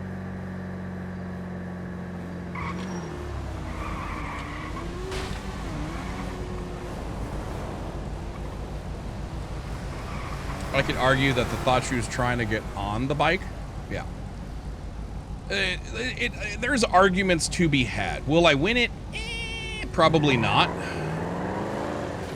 But like I told Goldie in character, it's more about establishing a pattern. Because as Goldie told us, she thinks that people are on to her, quote unquote, and that she's being watched, as she said very ridiculously. So we could argue at a later date that, you know, she has been targeted. She was arrested with nothing on her. Suspicious activity, nothing on her. Suspicious activity, nothing on her. Suspicious activity, nothing on her. You know what I mean? And so this isn't necessarily about winning as it is about establishing a pattern. Because that's how you win lawsuits, if you can establish a pattern of abuse.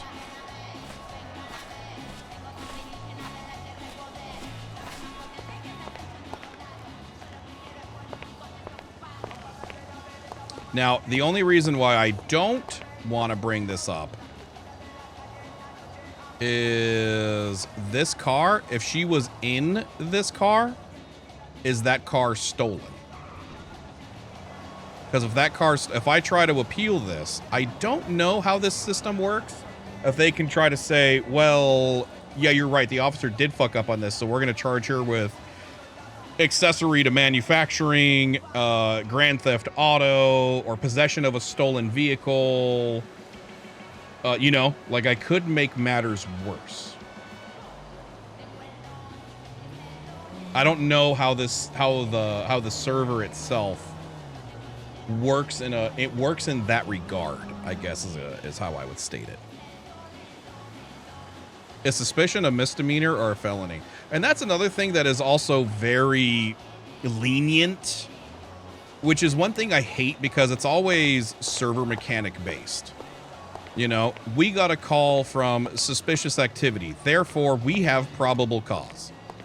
Blanket. That's it. That's all there is to it. Like the Diggs one. We heard an RV exploded. You're all under arrest. You know, because everybody knows what that means. RV explodes. Everybody knows what that means. So yeah, that's why it sucks and it's a little game mechanic-y.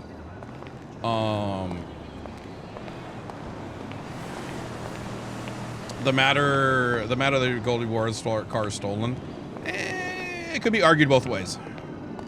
There's difference between GTA and possession of a stolen car. It won't be like that on GTA. No, I have a lot of really fun ideas for Darkside, so don't you worry about that. I've brought it up with longtime cops. I brought it up with longtime lawyers. I think we can bring something unique to the table, so we'll see. The main thing that is really, I will just say dog shit about the server, and granted it's in its infancy, so let's give it the benefit of the doubt, you know, give it time, let it marinate, is there's not enough variety. You know, it's very slapstick together, public scripts, etc., etc. So it's very, hey, RV equals meth cook. What other drugs are on the server? Weed. Kind of. Okay, what hardcore criminal meth. Okay, what meth? Is there anything? Meth. Oh, okay. Weed. Oh, okay. I'm fairly certain the server doesn't even have like bricks of weed. I think you only have joints. I could be wrong. So anybody who has a baking tray on them, that's only used for one purpose. Anyone who has a green card on them, that's only has one purpose. So I, as a lawyer, can't argue that because I'm effectively trying to argue against a server mechanic, which everybody knows. And I have to argue it to a point to where it's enough to, you know, make sense with it. But what if the game did have baking? What if the game legitimately had a baking mechanic to it? I know, a little silly, but hey, now we have a little bit of variety with what you can do with baking sheets, and I can argue it. I can legitimately say, hey, no, you can bake with that. You know. What if you had different types of vehicles you could make meth in? Why do we have to do the Breaking Bad RV? Has there been any labs made yet on the server? I actually don't know.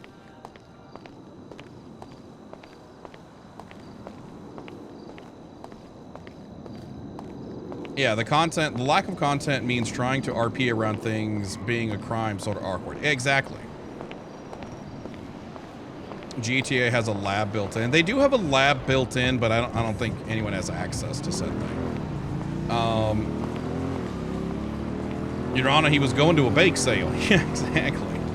And so, yeah, that's more on a server side end of things. You know, there's just not nearly enough variety to lend to the authenticity of courtroom RP, because everybody knows. Like, chat, how fast are you, the viewer, gonna get absolutely bored off of your tits when I have the 19th case that involved me trying to argue that no, they weren't cooking meth, but the RV exploded, or there was an RV on scene. They had baking trays. You know what I mean? Like, it'll get really repetitive real fast because that's all there is. That's all the crime that there is.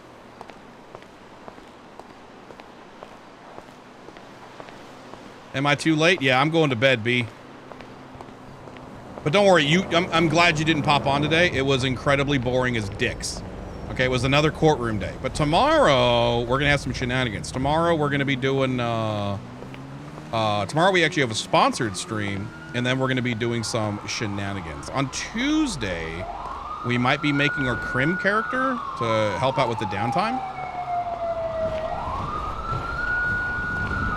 But one of the things I guess I could state is if I can just blatantly say one of the things that is drastically wrong with the server, if I may speak uplandly, the server gives absolutely two shits about its civilians. The server has nothing in place for civs. Nothing. This server is like Darkside 3.0. It is. You can do it, but good luck. You can literally buy any company. Yeah, you can buy any company through a singular entity.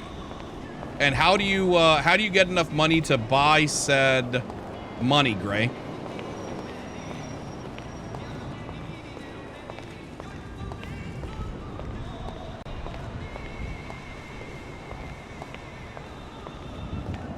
No, you buy it right from the actual place.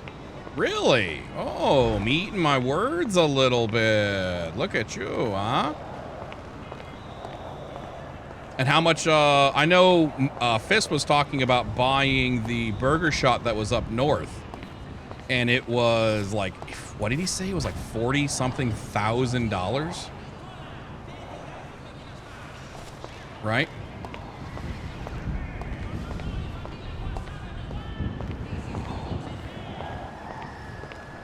Yeah, one of the things that the server does that I've noticed that every server does wrong, if I can just be blatant about it.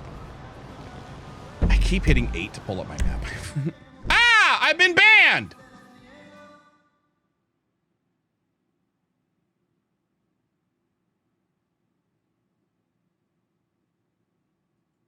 Chat?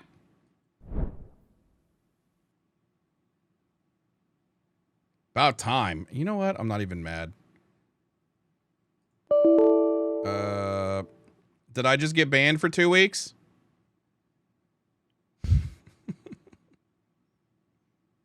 No, I guess my internet went out over here. My actual internets went out.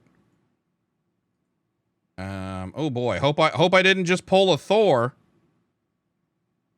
Hope I didn't just pull a Thor and get banned from 5M for 2 weeks because my internet disconnected when I was on the server. Uh-oh. Uh-oh. Uh-oh. Uh-oh. Oh. Okay, it says I'm reconnected. Hold. Backers get together to share the best of the season. Yeah, I'm still streaming. Yeah, I don't know what the fuck is going on. Gourmet popping corn and my gourmet microwave popping corn. Ready? You'll say they're the season's best, or I'm not. Great grandpa to you. May your holiday be the best there is. Yeah, I don't know what the fuck just happened. What's the new publisher's Oh well, in either case, I will Cluttering my desk. I will fix this later. I'm not gonna risk like trying to reconnect. That's what we used to think. I'm not gonna risk trying to reconnect to shit. Yeah, I'm just gonna go. It's already been 8 hours as it is anyway. Thanks for watching, everybody. I'll catch you beautiful peeps on the morrow. Sponsored stream. We're gonna have some fun with that. It's the Parks Beyond. Which I'm excited for. I fucking love me a good park game. So honestly, genuinely, really excited for that. Thanks for watching, everybody. You guys are beautiful. Have yourselves a good one. Nighty night.